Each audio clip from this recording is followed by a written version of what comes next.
ထာဝရဘုရားသည်ကောင်းမြတ်တော်မူ၍လူနာတော်ဆင်မြဲတည်တဲ့ကြောင့်ထာဝရဘုရားရဲ့နာမတော်ကိုကျွန်တော်တို့ရှေးဥစွာချီးမွမ်းပါတယ်ဒီနေ့ညမှာကျွန်တော်တို့ဓမ္မရာဇဝင်စတုဒ္ဒဆောင်အခန်းကြီး20ထဲမှာပါတဲ့ဟေစကိမင်းရဲ့အသက်တာကနေကျွန်တော်တို့သင်ခန်းစာများကိုအတူတူကလေ့လာဖို့ရန်ကျွန်တော်ပြင်ဆင်ထားပါတယ်ဒီနေ့ညမှာလေ့လာမယ့်နှုတ်ကပတ်တော်ရဲ့ခေါင်းစဉ်ကိုတော့ဟေစကိဤမာနဆိုပြီးတော့မှကျွန်တော်ခေါင်းစဉ်တက်ထားပါတယ်ဟေစကိဤမာနရှေးဥစွာအခြေပြုမဲ့ကျမ်းစာများကိုချစ်တော်အမိဖညီကောင်မတွေအားလုံးအတူတူကကျမ်းနာစေဖို့ရန်ကျွန်တော်ဖတ်ကြားပေးခြင်းပါတယ်ဓမ္မရာဇဝင်စတုဒ္ဒဆောင်အခန်းကြီး20အပိုင်ငယ်1ကနေ3ကိုကျွန်တော်အရင်ဆုံးဖတ်ပြခြင်းပါတယ်ထိုကာလအခါဟေစကိမင်းသည်သေနာဆွဲသဖြင့်အာမုတ်သားပရောဖက်ဟေရှာယသည်လာ၍ထာဝရဘုရားမိန့်တော်မူသည်ကအိမ်အမှုကိုစီရင်လော့သင်သည်အသက်မရှင်သေရမည်ဟုအမိန့်တော်ကိုပြန်လေ၏ဟေစကိမင်းသည်လည်းထရန်သို့မျက်နှာလှည့်၍အိုထာဝရဘုရားအကျွန်ုပ်သည်ရှေ့တော်၌သစ္စာဆောက်လက်စုံလင်သောစိတ်နှလုံးနှင့်ကျင့်၍နှစ်သက်တော်မူသည့်အတိုင်းပြုကြောင်းကိုအောက်မေ့တော်မူပါစေအောက်မေ့တော်မူပါအကျွန်ုပ်တောင်းပန်ပါ၏ဟုအလွန်ငိုကြွေးလက်ထာဝရဘုရားကိုဆုတောင်းလေ၏ဆက်လက်ပြီးတော့မှဓမ္မရာဇဝင်စတုဒ္ဒဆောင်အခန်းကြီး20ထဲကပဲကျွန်တော်ဆက်ပြီးတော့မှဖတ်ပြချင်ပါတယ်အပိုင်ငယ်8ကနေ17အတွင်းဖြစ်ပါတယ်ဟေစကိမင်းကလည်းထာဝရဘုရားသည်ငါအနာကိုပျောက်စေ၍3ရက်လွန်လျင်ငါသည်ဗိမာန်တော်သို့တက်လိမ့်မည်ဆိုသောအဘယ်လက္ခဏာသက်သေရှိသည်ဟုမေးလျင်ဟေရှာယကထာဝရဘုရားအမိန့်တော်ရှိသည့်အတိုင်းပြုတော်မူမည်ဟုထာဝရဘုရားသည်သင့်အားပေးတော်မူသောလက္ခဏာသက်သေမူကားအရိပ်သည်10ချက်တိုးရမည်လော10ချက်ဆုပ်ရမည်လောဟုမေးသောဟေစကိကအရိပ်သည်10ချက်တိုးလွယ်၏ထိုသို့အလိုမရှိ10ချက်ဆုပ်ပါစေဟုပြန်ပြော၏ပရောဖက်ဟေရှာယသည်လည်းထာဝရဘုရားအားဆုတောင်းသောအခါအာခတ်၏နေ့တိုင်းနာရီပေါ်မှာ10ချက်ရွှေ့ပြီးသောအရိပ်ကို10ချက်ပြန်စေတော်မူ၏အပိုင်းငယ်7-73ဆက်ဖတ်ချင်ပါတယ်ထိုကာလအခါဘာလဒန်သားဘာဗလုန်မင်းကြီးမေရောဒဘာလဒန်သည်ဟေစကိမင်းနာ၍အနာပြောက်သည်ကိုကြားသောကြောင့်မြစ်တာစာနှင့်လက်ဆောင်ပါလက်တမန်တို့ကိုစေလွတ်လေ၏ဟေစကိမင်းသည်သူတို့ရောက်သောကြောင့်ဝမ်းမြောက်၍ရွှေတိုက်မှစသောရွှေငွေနတ်သားမျိုးအဖိုးတိုက်သောနတ်သားစီလက်နှစ်တိုက်နှင့်ဗန္ဒာတော်အလုံးစုံတို့ကိုပြလေ၏နန်းတော်မှစ၍နိုင်ငံတော်အရရ၌မပြသောအရာတစ်စုံတစ်ခုမျှမရှိဟေရှာဓမ္မရာဇဝင်စတုဒ္ဒဆောင်အခန်းကြီး20ပဲကျွန်တော်ဆက်ပြီးတော့ဖတ်ပြခြင်းပါတယ်အပိုင်ငယ်18-19ကိုဖတ်ခြင်းပါတယ်သင်နှင့်ຫນွယ်၍ရသောသင်၏သားမြေးတို့ကိုလည်းယူသွား၍သူတို့သည်ဘာဗလုန်ရှင်မြင်း၏နန်းတော်၌လူပြိုတော်လောက်ကြလိမ့်မည်ဟုဟေစကိမင်းအားပြောဆိုလေ၏ဟေစကိမင်းကလည်းသင်ပြန်ရသောထာဝရဘုရား၏နှုတ်ကပတ်တော်ကောင်းပါ၏ဟူ၍၎င်းအကယ်စင်စစ်အကယ်၍ငါလက်ထက်၌ငြိမ်သက်ခြင်းနှင့်သစ္စာဆောက်ခြင်းရှိလင်ကောင်းပါသည်မဟုတ်လောဟူ၍၎င်းဟေရှာယအားဆိုလေ၏ဆက်လက်ပြီးမှရာဇဝင်ကျုပ်ဒုတိယဆောင်အခန်းကြီး32ထဲကကျမ်းစာများကိုကျွန်တော်ဆက်လက်ပြီးမှဖတ်ကြားပေးခြင်းပါတယ်600အခန်းကြီး32အပိုင်ငယ်24ကနေကျွန်တော်26အတွင်းကိုဖတ်ခြင်းပါတယ်632 24မှ26ထိုကာလအခါဟေစကိမင်းသည်သေနာဆွဲ၍ထာဝရဘုရားအားဆုတောင်းသဖြင့်ဗျာဒိတ်တော်နှင့်ထူးဆန်းသောတကူတော်ကိုခံရ၏တို့ရာတွင်ဟေစကိသည်မိမိခံရသောကျေးဇူးတော်နှင့်အထိုက်လျောက်မကျင့်ထောင်လွှားသောစိတ်ရှိ၏ထို့ကြောင့်သူ၌၎င်းယုဒပြည်နှင့်ယေရုရှလင်မြို့၌၎င်းအမျက်တော်ထွက်လေ၏တို့ရာတွင်ဟေစကိသည်မိမိစိတ်ထောင်လွှားသောအပြစ်ကြောင့်ယေရုရှလင်မြို့သားတို့နှင့်တကွကိုနှိမ့်ချသောကြောင့်လက်ထက်တော်ကာလတွင်ထာဝရဘုရား၏အမျက်တော်မသက်ရောက်ဖတ်တော်တဲ့နှုတ်ကပတ်တော်ဟာ ခေတ်ဆက်ဆက်မှာဘုရားရှင်ကောင်းကြီးပေးလာတဲ့ကောင်းကြီးပေးထားတဲ့သူရဲ့နှုတ်တော်တွေတရားစကားများဖြစ်တဲ့အတွက်ကြောင့်ကြားနာတဲ့နှုတ်ကပတ်တော်အဖြစ်ကြားနာတဲ့အသက်တာအသီးသီးပေါ်မှာဘုရားသခင်အသက်တခံပြန်လဲကောင်းကြီးပေးပါစေနှုတ်ကပတ်တော်တဲ့ခဏဆုတောင်းအနှံကြပါစို့ဂျေဇုရှင်ဖကိုရော့ကိုဂျေဇုတင်တယ်ဂျေဇုတော်ပေါင်းကိုချီးမွမ်းပါတယ်ဒီနေ့ညမှာလဲနာမတော်၌အတူတကွဆုယုံပြီးတော့မှနှုတ်ကပတ်တော်လေ့လာခြင်းအမှုကိုပြုဖို့ရန်အသက်တာအသီးသီးပြင်ဆင်လဲရှိပါတယ်နှုတ်ကပတ်တော်အဖြစ်စကားပြောပါအဖသွန်သင်ပါတိဆောက်ဆရာနဲ့ကောင်းကြီးမင်္ဂလာဖြစ်စေပါနောက်ဆက်တဲ့ရမန်သမျှကိုယေရှုခရစ်ရဲ့သောနာမ၌စတက်လက်ဖေရှားဖြစ်ပါတယ်လက်တော်ထဲမှာတမန်ကျမ်းစာအတူတကွလေ့လာခြင်းအဖြစ်ကိုတော့ကိုကိုးကွယ်မဲ့အချိန်တိုင်းကိုလက်တော်၌ဆက်ကပ်တဲ့အခါမှာဂျေဇုတော်ကြီးမားကြောင့်ဝန်ခံလက်ရှင်ယေရှုခရစ်ရဲ့သောနာမ၌ချီးမွမ်းလက်အချိန်တိုင်းကိုလက်တော်၌ဆက်ကပ်အနှံပါတယ်အဖထာဝရမြတ်စွာဘုရားရှင်အာမင်ဟေစကိဤမာနဒီနေ့ဟေစကိရဲ့အသက်တာကနေပြီးတော့မှကျွန်တော်တို့နှုတ်ကပတ်တော်ကိုအတူတူကလေ့လာသွားမှာဖြစ်ပါတယ်ဟေစကိရဲ့အသက်တာလို့ပြောတဲ့အခါမှာသူ့အသက်တာတစ်ခုလုံးကိုတော့ကျွန်တော်လေ့လာမှာမဟုတ်ဘဲနဲ့400ခန်းကြီး20မှာတွေ့ရတဲ့သူ့ဘဝအသက်တာရဲ့အားနည်းချက်ကနေကျွန်တော်ဝิญဉ်ပိုင်းဆိုင်ရာမှာသင်ခန်းစာယူဖို့ကျွန်တော်ဒီနေ့ဖော်ပြပေးချင်တာဖြစ်ပါတယ်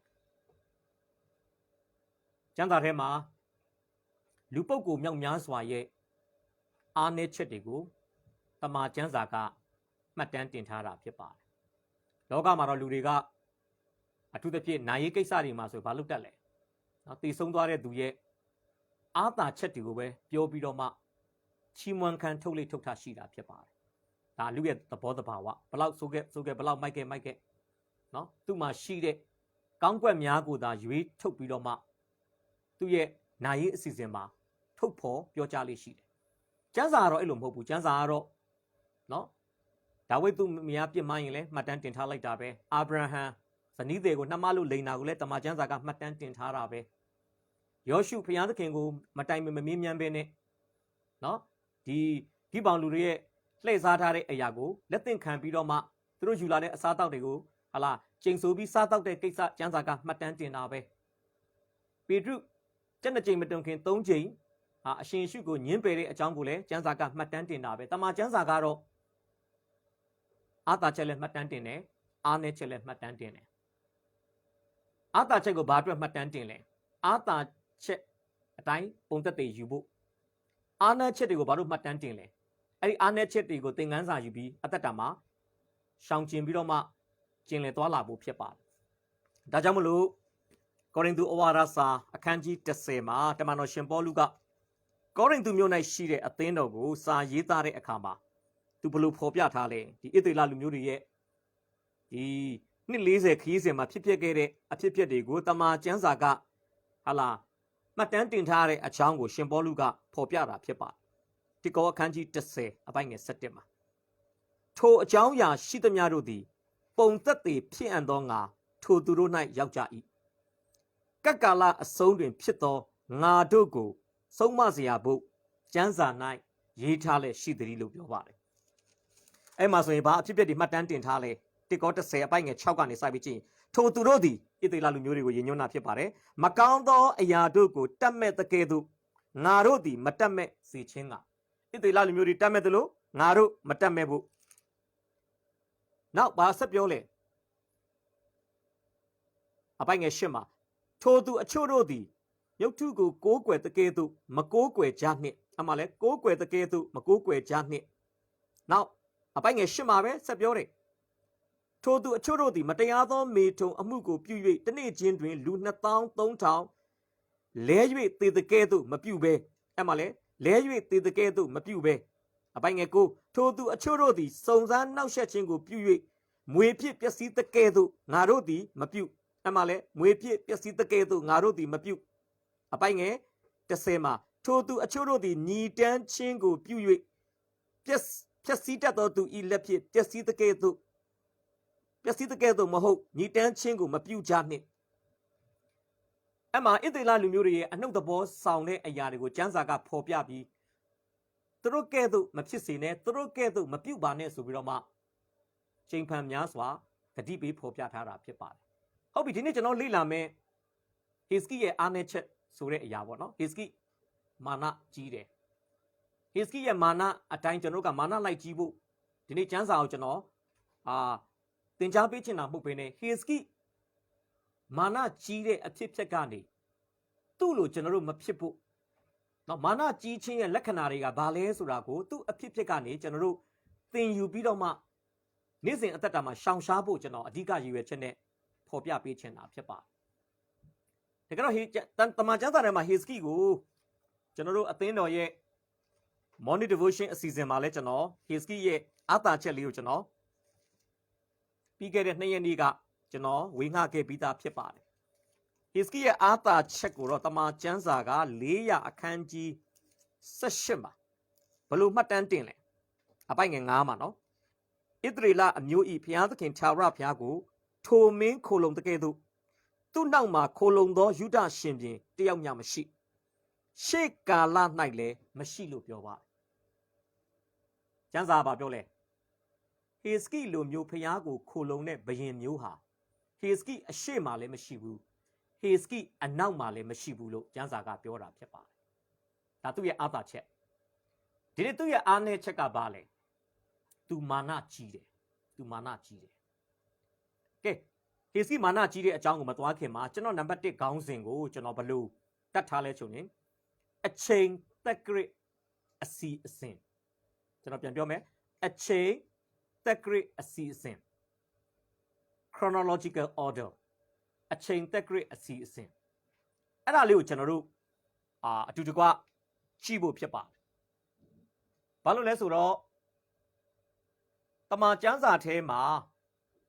နော်အခန်းတွေကိုဟလာ15 16 19 18 19 20စသည်ဖြင့်ကျမ်းစာထဲမှာရေးသားထားတယ်ဒါပေမဲ့ကျမ်းစာထဲမှာသာအခန်းကြီးအစဉ်လိုက်ရေးသားဖော်ပြထားတော်ညာလေအဲ့ဒီအခန်းကြီးတွေထဲမှာပါတဲ့အဖြစ်ဖြစ်တွေကအစီအစဉ်တကြမရှိဘဲနဲ့အရှိမဖြစ်ရမယ့်အရာကအနောက်မှာရေးသားဖော်ပြထားတာရှိတယ်လို့အနောက်မှာဖြစ်ဖြစ်တဲ့အရာကိုအရှိမရေးသားဖော်ပြထားတာမျိုးတွေလည်းတမန်ကျမ်းစာထဲမှာကျွန်တော်တို့ရှိနေတာဖြစ်ပါတယ်နော်ဒါကျမ်းစာထဲမှာအဲ့လိုမျိုးဘယ်လိုခေါ်မလဲအချိန်သက်ဂရစ်အစီအစဉ်အလိုက်မှတ်တမ်းတင်တာမျိုးမဟုတ်ဘဲနဲ့အချိန်သက်ဂရစ်အစီအစဉ်မကြဘဲနဲ့ logical order လို့ခေါ်တဲ့ကျိုးကြောင်းစီရောမှုအလျောက်ဟာလာမှတ်တမ်းတင်ထားတဲ့အရာတွေလည်းရှိတယ်ဆိုတာကျွန်တော်ဒီနေ့ဖော်ပြပေးချင်တာဖြစ်ပါတယ်ဟေစကိရဲ့နာမည်ရဲ့အဓိပ္ပာယ်ကကျွန်တော်တို့ဘယ်လိုတွေ့ရလဲဆိုရင် the Lord strengthen ထာဝရဘုရားခွန်အားပေးတော်မူ၏ထာဝရဘုရားခွန်အားနှင့်ပြည့်စုံတော်မူ၏ဆိုတဲ့အဓိပ္ပာယ်ဖြစ်ပါတယ်ဒါကြောင့်ဟေစကိဟာယုဒရှင်ပြည်နယ်ထဲမှာမင်းကောင်းမင်းမြတ်တစ်ပါးဖြစ်ပါတယ်နော်သူကမင်းကောင်းမင်းမြတ်တစ်ပါးဖြစ်တယ်သူ့အကြောင်းကိုကျွန်တော်တို့အသေးစိတ်လေ့လာချင်တယ်ဆိုရင်တော့ဓမ္မရာဇဝင်စတုတ္တစောင်အခန်းကြီး18အခန်းကြီး19ဒီနေ့ကျွန်တော်တို့အတူတူကလေ့လာမယ်အခန်းကြီး20မှာကျွန်တော်တို့တွေ့ရမှာဖြစ်ပါတယ်ရာဇဝင်ကျုပ်ဒုတိယဆောင်မှာတော့အခန်းကြီး29အခန်းကြီး30အခန်းကြီး31အခန်းကြီး32မှာကျွန်တော်တို့တွေ့ရမှာဖြစ်ပါတယ်ဟေရှာအနာဂတိကျမ်းမှာတော့အခန်းကြီး36 39 38 39အဲ့ဒီအခန်းကြီးတွေမှာဟေစကိရဲ့အကြောင်းကိုကျွန်တော်တို့စစ်စစ်ပေါက်အခြေတဝင်းလေ့လာနိုင်တယ်ဆိုတာကျွန်တော်ဖော်ပြပေးချင်ပါတယ်ဒုတိယအချိန်ပြန်ပြောမယ်418ကနေ20ဒါအခန်းကြီးထဲမှာအခန်းကြီးတွေပဲဖြစ်ပါတယ်629ကနေ32ဟေရှာယ36ကနေ39ဒီအခန်းကြီးတွေမှာယုဒရှင်ဘုရင်ဟေစကိအကြောင်းကိုဖော်ပြထားတယ်ဆိုတာကျွန်တော်ဒီနေ့ဖော်ပြပေးချင်ပါတယ်ကျွန်တော်ဖတ်ရှုတဲ့အနက်ဖွင့်ကျမ်းတစ်စောင်ဖြစ်တဲ့ Warren W. Wisby ရဲ့အနက်ဖွင့်ကျမ်းမှာတော့ဟေစကိကိုသူကဟေစကိရဲ့အသက်တာကိုပုံရိပ်8ခုနဲ့သူကမှတ်တမ်းတင်ထားတာဖြစ်ပါတယ်အဲ့ဒီပုံရိပ်8ခုကို Warren W. Wisby ကမှတ်တမ်းတင်တဲ့အခါမှာအချိန်သက်ဂရစ်အလိုက်သူကမှတ်တမ်းတင်ထားတာဖြစ်ပါတယ်ပြန်ပြောမယ်ဆိုရင်အချိန်သက်ဂရစ်အလိုက်မှတ်တမ်းတင်တဲ့အထက်မှာပထမဆုံးဟေစကိရဲ့ပုံရိပ်ကိုသူကဘယ်လိုဖော်ပြလဲဆိုရင်ဟေစကိဟာပြုပြင်ပြောင်းလဲရေးသမားတစ်ယောက်ဖြစ်တယ် reformer တစ်ယောက်ဖြစ်တယ်အဓိကတော့သူဘာလုပ်ခဲ့လဲဆိုရင် သူဖခင်အခက်လက်ထက်မှာပိတ်ခဲ့တဲ့ဗိမာန်တော်ကိုပြန်ဖွင့်ပြီးတော့မှဗိမာန်တော်ထဲမှာဒီဝိပုကိုးကွယ်ခြင်းနဲ့ပတ်သက်တဲ့အစီအစဉ်တွေကိုသူကပြန်လဲအစပြုတာဖြစ်တယ်သူ့လက်ထက်မှာနော်ဘာလို့လဲဆိုရင်ကျမ်းစာကိုကျွန်တော်ကြည့်တဲ့အခါမှာဟေစကိရဲ့ထူးခြားချက်က600အခန်းကြီး29အပိုက်ငယ်3မှာနန်းဆန်ပထမနှစ်ပထမလတွင်ဗိမာန်တော်တကားကိုဖွင့်၍ပြုပြင်တော်မူ၏လို့ပြောပါဘယင်ဖြစ်တာပူပူနွေးနွေးနော်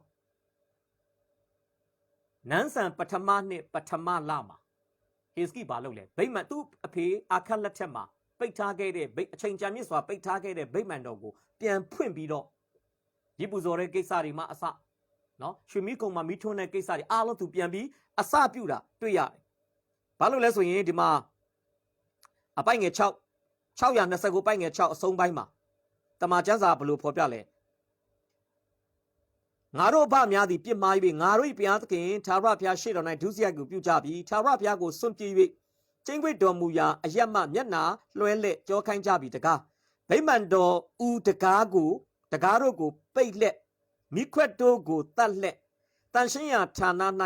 ဣသရေလအမျိုး၏ဘုရားသခင်အားနတ်သားပေါင်းကိုမိရှို့ရာရစ်ကိုမပူဇော်ဘဲနေကြပြီ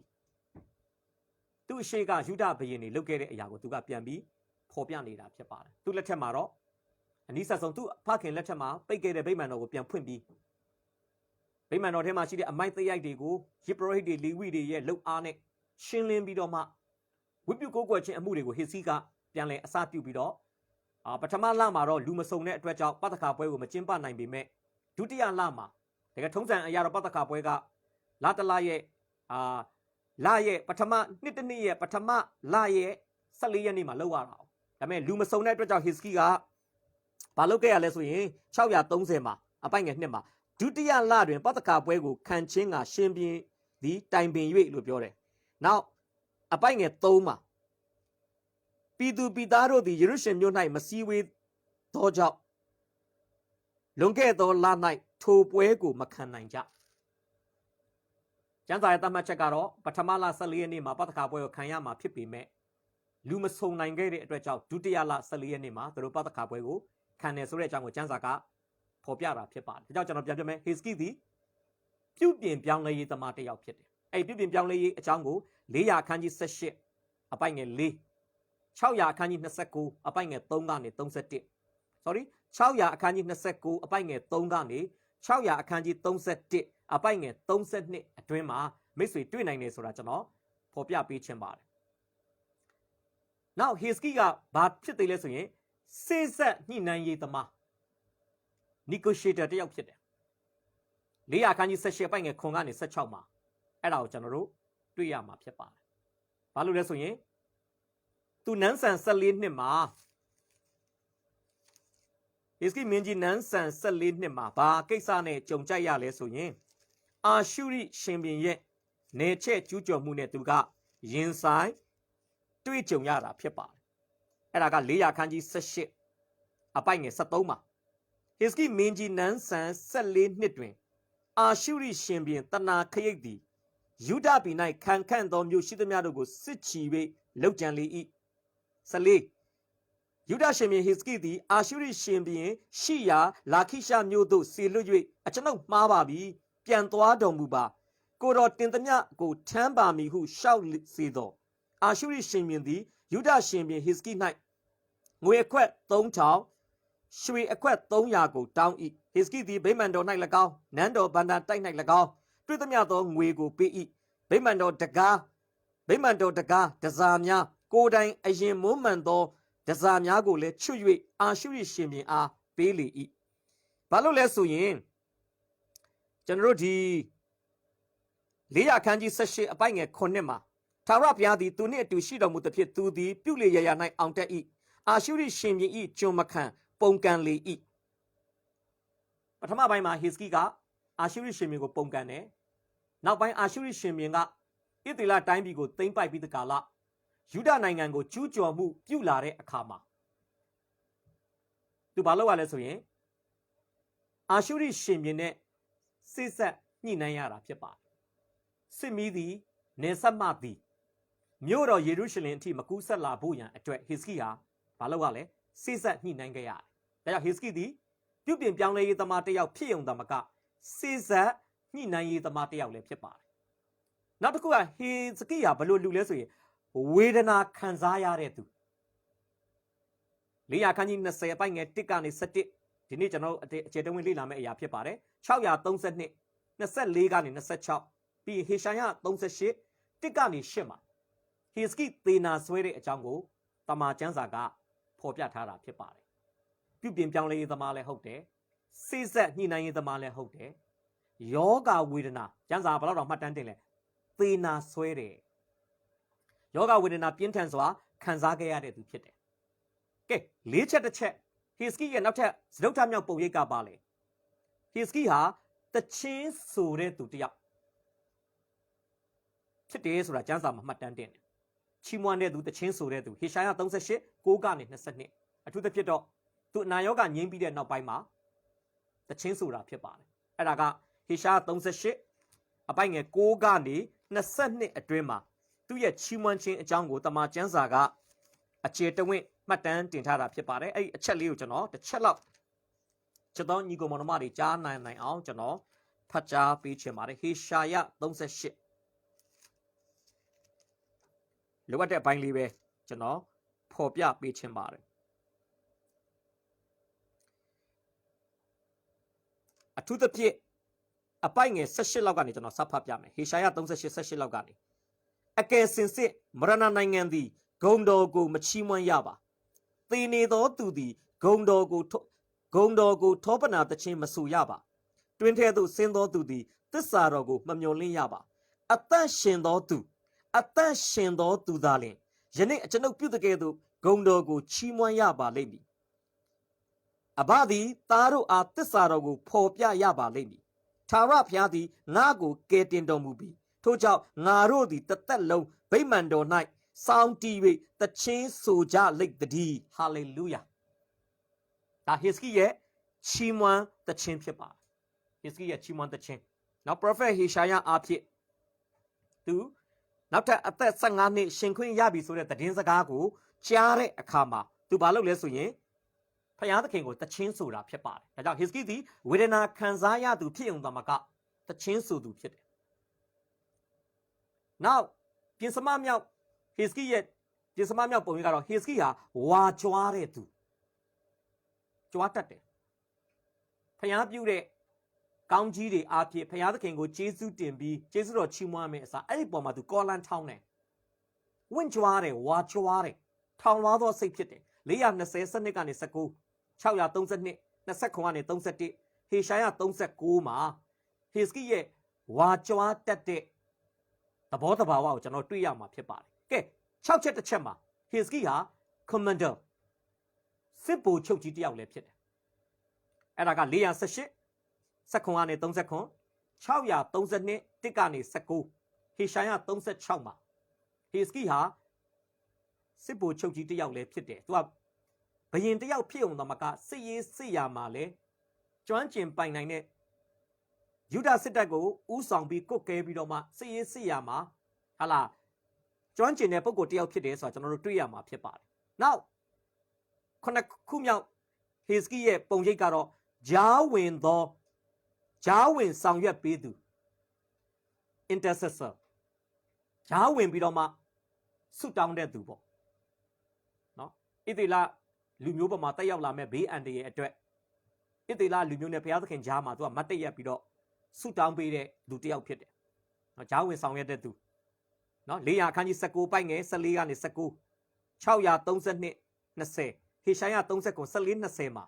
သူ့ရဲ့ဂျားဝင်ဆောင်ရွက်တဲ့ပုံရိပ်ကိုကျွန်တော်တို့တွေ့ရမှာဖြစ်တယ်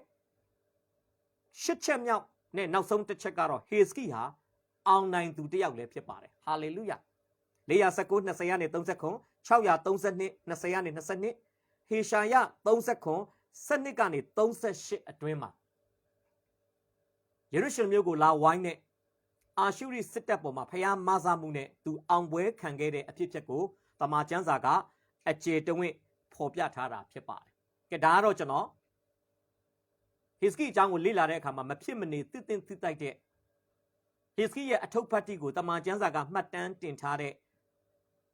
chronological order အချိန်သက်ကြအစီအစဉ်လေးကိုကျွန်တော်ဖော်ပြပေးတာဖြစ်ပါတယ်ကျွန်တော်လည်းဒါကိုပို့ပြီးတော့မှလက်ခံတယ်ဒါကျွန်တော်လည်းWarren W. Wisby ရဲ့သုံးသပ်ချက်ကိုကျွန်တော်လည်းတော်တော်လေးသဘောကျတယ်ဒီနေ့လည်းကျွန်တော်ဟာလာ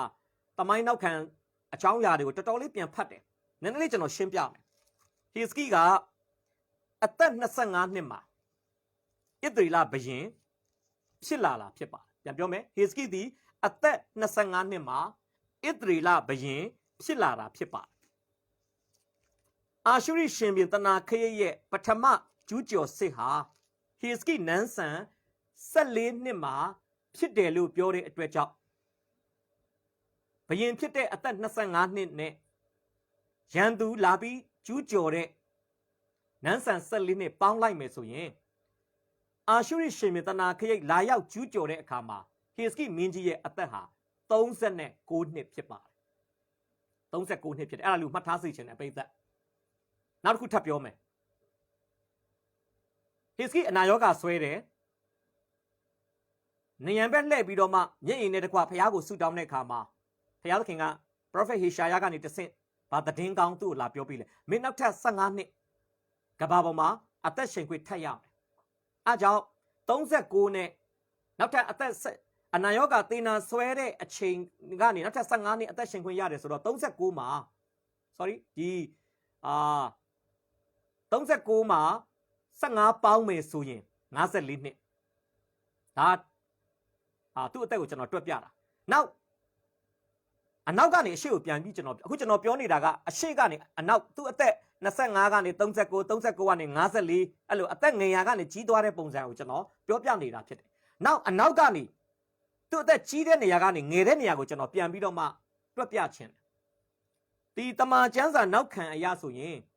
Hiski က BC ဘလောက်မှာတည်သွားလဲဆိုရင် BC 689မှာ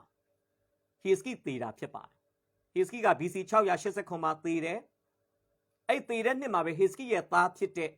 မနာရှေကဟလာယူဒနိုင်ငံမှာနန်းသက်အရှိဆုံးဟိုတနေ့ကတော့ကျွန်တော်နန်းသက်ရှည်တယ်လို့ပြောခဲ့တဲ့ဘုရင်တယောက်ရှိတယ်အဲ့ဒါကအောဇီကတော့52နှစ်ပဲအောဇီကတော့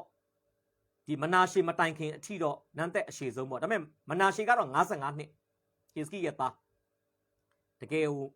ဆိုးသွမ်းတဲ့မင်းတစ်ပါးပေါ့ပြောမယ်ဆိုရင်တော်တော်လေးဆိုးတဲ့မင်းဆိုတော့မနာရှေကနန်းသက်55နှစ်မနာရှေဘုရင်ဖြစ်တဲ့အချိန်က BC 689 Hiski တည်တဲ့အချိန်ကလည်း689မှာမိတ်ဆွေ15နှစ်ပေါင်းကြည့်လိုက်ဘယ်လောက်ရလဲဆိုရင် BC 902ရမှာဖြစ်ပါတယ် BC 902 BC 902ဟာ Hiski အသက်ဘယ်လောက်ရှိတဲ့အချိန်လဲ39နှစ်ဖြစ်တယ်ဒါကြောင့်ကျွန်တော်ဒီကနေဗာမြင်လဲဆိုရင်အာရှုရိရှင်ဘုရင်တနာခရိတ်ယူဒနိုင်ငံကိုပထမအကြိမ်ကျူးကျော်တာကကျူးကျော်တဲ့အချိန်မှာရှိတဲ့ Hiski အသက်လဲ39နှစ်ဖြစ်တယ်လို့အခုသေနာဆွဲတဲ့အချိန်မှာရှိတဲ့ Hiski အသက်လဲ39နှစ်ဖြစ်တဲ့အတွက်ကြောင့်ကျွန်တော်ထင်တယ်ဒီအဖြစ်အပျက်နှစ်ခုဟာတစ်နှစ်ထဲမှာ BC 902တစ်နှစ်ထဲမှာဖြစ်တယ်လို့ကျွန်တော်ကောက်ချက်ချပေးချင်ပါတယ်ကျွန်တော်ပြန်ပြောမယ် Hiski ရဲ့အသက်ကိုသေဆုံးတဲ့54နှစ်အချိန် BC 689ကနေအရှိဘက်ကိုပြန်တွက်လာတဲ့အခါမှာသေနာဆွဲတဲ့အချိန်မှာ Hiski ရဲ့အသက်က39နှစ်ဖြစ်ပါတယ်အဲ39နှစ်မှာကြည့်လိုက်တဲ့အခါမှာ BC အရ BC 900နှစ်ဖြစ်ပါတယ်အဲ့ဒီ39နှစ်မှာပဲဆောစောကကျွန်တော်ဖတ်သွားတဲ့400ခန်းကြီး18ထဲမှာပါတယ်ကျမ်းပိုက်အရအာရှုရိရှင်တနာခရိတ်ကယူဒပြည်ရဲ့ခိုင်ခိုင်တဲ့မြို့တွေကိုလာတိုက်တာလေအဲ့ဒီနန်းဆန်14နှစ် Hiski အသက်39နှစ်ဖြစ်တဲ့အတွက်ကြောင့်ပထမအာရှုရိနိုင်ငံရဲ့ကျူးကျော်စစ်နဲ့ Hiski သေနာဆွဲတဲ့နှစ်ဟာတစ်နှစ်တည်းဖြစ်တယ်ဆိုတာကိုကျွန်တော်ဖော်ပြပေးခြင်းပါတယ်နောက်အဖြစ်အပျက်တစ်ခုကဘာလဲဆိုရင်400ခန်းကြီး18အထူးသဖြင့်19မှာပါတဲ့ယေရုရှလင်မြို့ကိုလာဝိုင်းတဲ့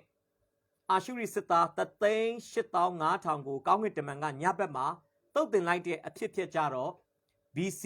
901မှာဖြစ်တယ်လို့ ကျွန်တော်ဒီသမိုင်းမှတ်တမ်းမှတ်ရတဲ့အရာကျွန်တော်တို့သိနိုင်တာဖြစ်ပါဆိုတော့ကျွန်တော် Hiski အနာယောဂါကနေပြန်ပြောက်ပြီးတစ်နှစ်အကြာမှာမှတနာခရိတ်ရဲ့ဟလာယေရုရှလင်မြို့ကိုလာဝိုင်းတဲ့အဖြစ်ဖြစ်တယ်ဆိုတာကိုကျွန်တော်တို့တွေ့ရမှာဖြစ်ပါတယ်ဒါကြောင့်မလို့ဆော့ဆော့ကျွန်တော်ပြောသွားတဲ့ Hiski ရဲ့ပုံရိပ်၈ခုဟာအဲ့ဒီ chronological order လို့ခေါ်တဲ့အချိန်သက်ဂရစ်အစီအစဉ်အလိုက်စီထားတဲ့အရာကိုကျွန်တော်ပြောပြခဲ့တာဖြစ်ပါတယ်ကျမ်းစာမှာတော့ပထမစစ်ပွဲနဲ့ဒုတိယစစ်ပွဲကိုတအုပ်စုတည်းမှတ်တမ်းတင်ထားပြီးမှ Hiski ကသေနာဆွဲတာဖြစ်တယ်တကယ်ခုနှစ်သက်ဂရစ်နဲ့စီလိုက်မယ်ဆိုရင် Hiski သေနာဆွဲတဲ့အဖြစ်ကအာရှုရိပထမကျူးကျော်စစ်နဲ့ဒုတိယကျူးကျော်စစ်ကြားထဲမှာရှိနေတယ်ဆိုတာကိုကျွန်တော်ဖော်ပြပေးချင်တာဖြစ်ပါတယ်ကဲနံပါတ်1ကိုကျွန်တော်သွားရအောင်နံပါတ်2ကိုတော့ကျွန်တော်ဘယ်လိုခေါင်းစဉ်တက်ထားလဲဆိုရင်မာနဤတွင်ပြင်လက္ခဏာများတရားနာပိသက်ကိုလည်းကျွန်တော်မေးကြည့်မယ်ဆိုရင်ဘယ်လိုဖြေကြမလဲမသိဘူးเนาะကျွန်တော်တော့အတန်နဲ့ဓာတ်ရိုက်ဖြေလို့မရတော့စာနဲ့ရေးပြီးတော့မှကျွန်တော်ဖြည့်ဆည်းခြင်းတယ်မာနကြီးတဲ့လက္ခဏာကိုမိတ်ဆွေဘယ်လိုနားလဲလဲတော်တော်များများတော့မာနကြီးတယ်ဆိုတာဟာလားမျက်နာခက်ထန်ပြီးတော့မှတလောကလုံးဟာလားကိုယ့်ရဲ့လှုပ်ရှားစားနေသလိုမောက်မာဟာလားမျက်နာကြီးကခြီပြီးတော့မှနော်ခက်ထန်ပြီးတော့မှလူတွေကိုစကားပြောချင်တယ်လို့မပြောချင်တယ်လို့မတူတယ်လို့မတန်တယ်လို့လုပ်တယ်လို့မိတ်ဆွေနဲ့ကျွန်တော်တို့အတိတ်ပဲဖွင့်ကောင်းဖွင့်လိုက်မယ်မှန်ပါတယ်အဲ့ဒါလေမာနရဲ့ဇယိုက်လက္ခဏာတစ်ခုဖြစ်ပါတယ်သူများကိုမတူတယ်လို့မတန်တယ်လို့နော်သူများစကားပြောရင်ပြန်ပြောချင်တယ်လို့မပြောချင်တယ်လို့သူများနဲ့ထမင်းတူစားချင်တယ်လို့မစားချင်တယ်လို့အမြဲတမ်းလူတွေကိုကြည့်တဲ့အကြည့်ကအထင်သေးတဲ့အကြည့်နော်ဘလို့ခေါ်မလဲကိုယ့်ထက်နှိမ့်ကြတဲ့ပုံစံမျိုးနဲ့အထက်စီးကနေအမြဲတမ်းနေချင်တာဒါပြောမယ်ဆိုရင်မာနကြီးတဲ့ပုံရိပ်တွေထဲကပုံရိပ်တစ်ခုဖြစ်ပါတယ်ဒီနေ့ Hiski မှာတွေ့ရတဲ့မာနရဲ့တွင်ပြင်လက္ခဏာ၃ခုကိုကျွန်တော်ဒီနေ့ဖော်ပြပေးချင်တာဖြစ်ပါတယ်အဲ့ဒီအကြောင်းကိုကျွန်တော်မဖော်ပြခင်မှာမာနနဲ့ပတ်သက်တဲ့တွေ့ရတဲ့ကျွန်တော်လေ့လာထားတဲ့အဆိုအမိတ်တချို့ကိုကျွန်တော်ဖော်ပြပေးချင်တယ်မာနဆိုတာဖယားသခင်နဲ့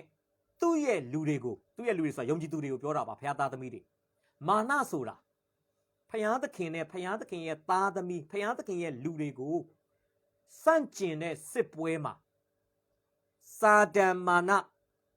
အဓိကအသုံးပြုတဲ့လက်နက်ဖြစ်ပါတယ်ကျွန်တော်ပြန်ပြောမယ်မာနဆိုတာ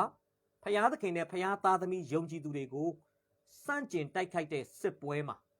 စာတန်မာနအဓိကသုံးဆွဲတဲ့လက်နက်ဖြစ်ပါတယ်ဒုတိယတစ်ချက်မာနကဖယားသခင်တူးဒီနဲ့သာသက်ဆိုင်တဲ့ဖယားရဲ့ glory ဖယားရဲ့ဘုန်းတော်ကိုလူယူစေခြင်းအဖြစ်ကိုဖြစ်စေတယ်ဆိုတာကျွန်တော်ဖော်ပြပေးခြင်းပါတယ်မာနဟာဖယားသခင်တပါးဒီနဲ့သာသက်ဆိုင်တဲ့ဘုန်းတော်ကိုလူယူတဲ့အဖြစ်လူယူတယ်လို့ပြောလို့ဖယားဘုန်းတော်ကိုလူနိုင်တယ်လို့ကျွန်တော်ဆိုရမှာမဟုတ်နော်လူချင်တဲ့စိတ်လူယူချင်တဲ့အသက်တာကိုပေါက်ဖွားစေတယ်ဆိုတာကျွန်တော်ဒီနေ့ဖော်ပြပေးချင်တာဖြစ်ပါတယ်စာရမာနဒီပင်လင်ဟေရှာနာဂတိချမ်းအခန်းကြီး14အပိုက်ငယ်7ကနေ15အတွင်းမှာငါးလုံးဆွဲပြီးတော့ဖယားဘုန်းကိုသူဘာလို့လဲလူယူဖို့မာနကြီးပြီးတော့မှလှုပ်ဆောင်ခဲ့ဘူးတယ်ဆိုတာကျွန်တော်တို့တွေ့ရမှာဖြစ်ပါတယ်ကောင်းကင်ဘော်သို့ငါတက်မီဘုရားသခင်ရဲ့ကျေတို့ပေါ်မှာငါပလင်ကိုငါချီးမြှောက်မီမိုးတိမ်ထိပ်ပေါ်သို့ငါတက်မီဟလာမြောက်မျက်နှာဘက်ဗျာဒိတ်တော်တောင်ပေါ်မှာငါထိုင်ပြီးအမြင့်ဆုံးသောဘုရားကဲသို့ငါနေမီဆိုပြီးတော့စာရမာနဒီပင်လင်ငါဆိုပြီးတော့မှငါလုံးဆွဲခြင်းအဖြစ်